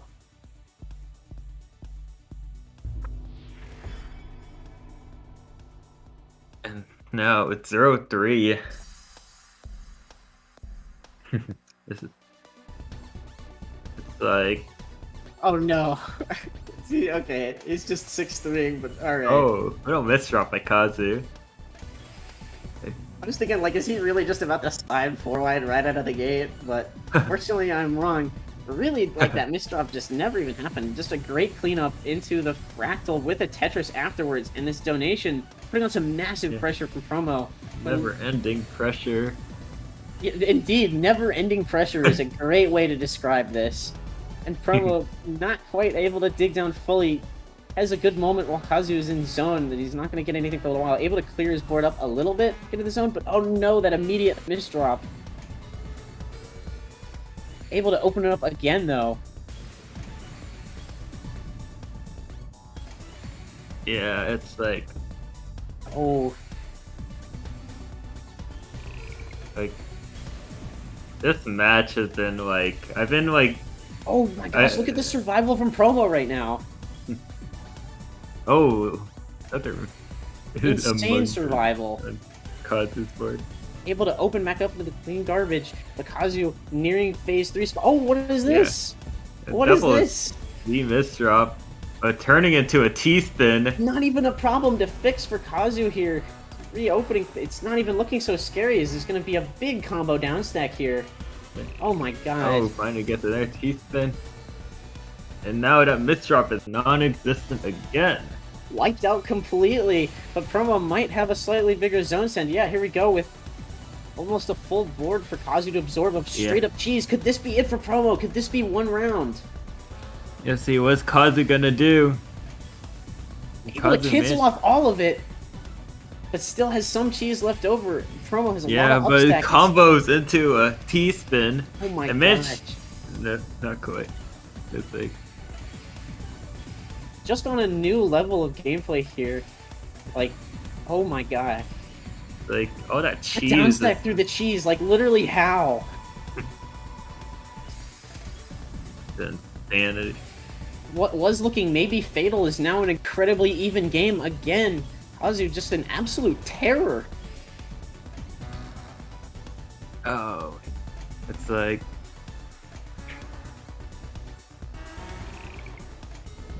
now both players trying to figure out how to deal enough damage, and Promo getting actually getting some garbage. Oh, but that nice donation comes really well in time to cancel the garbage. And another cancel. Both players still super low. But this C-spin from Kazu is going to be super lethal here, I think. Oh no, that's an not helping anybody.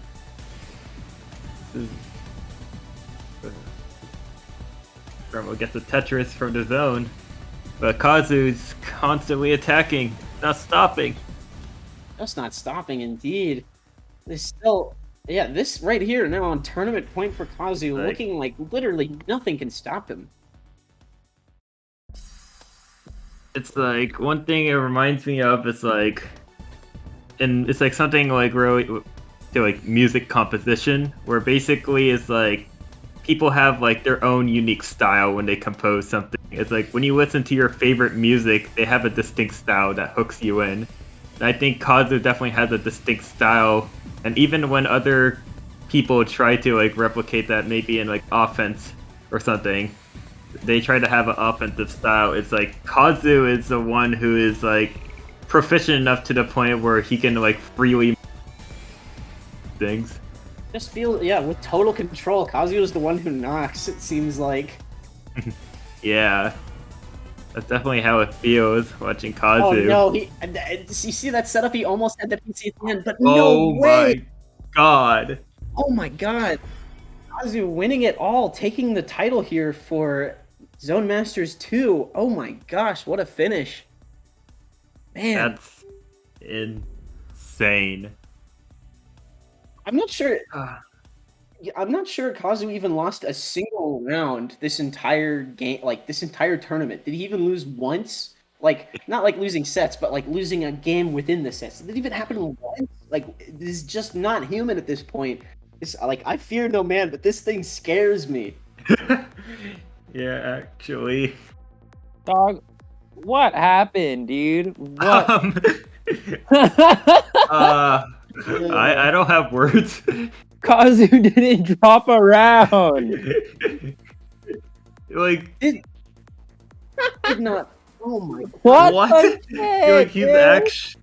Oh my god, dude. He's actually like tier 0. What the heck? I'm gonna need you to like we do a little force Kazu to play with one hand or with his controller upside down or something.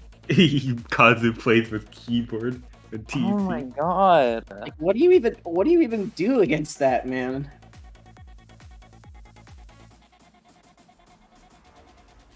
I don't have him on Discord. I don't know where he is. Kazu! You want to interview?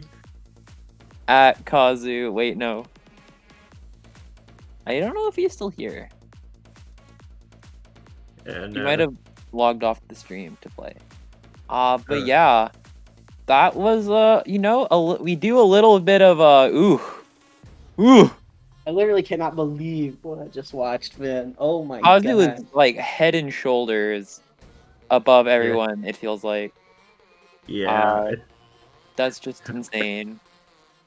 I don't think Uh, I've seen someone win an So entire decisively. yeah, as decisively as this. Like, there are talks of like CZ being the Grandmaster of Tetrio right now, but even CZ loses rounds, you know? Indeed. Yeah. You know, you've seen him at least lose once. But, like, oh my god, man. Like, just. Woo, dude. Holy Like- moly.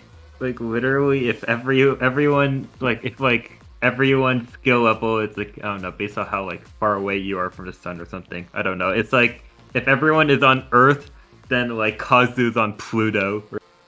I Man, think it's he got it a leagues- little backwards, but Leagues beyond. No, he's like beyond like the moon.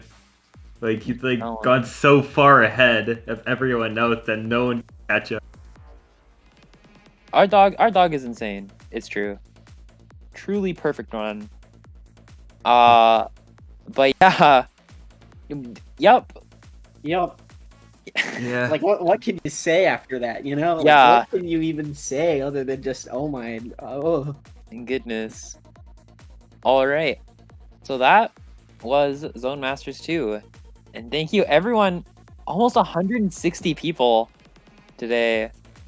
Thank you for coming out and watching and supporting our event.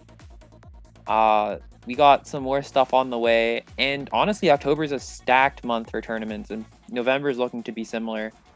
We got IFT tomorrow, Infinite Finesse. That's a Tetrio event. Pass through will be on probably the world's last pass through on event. Actually, The world's last.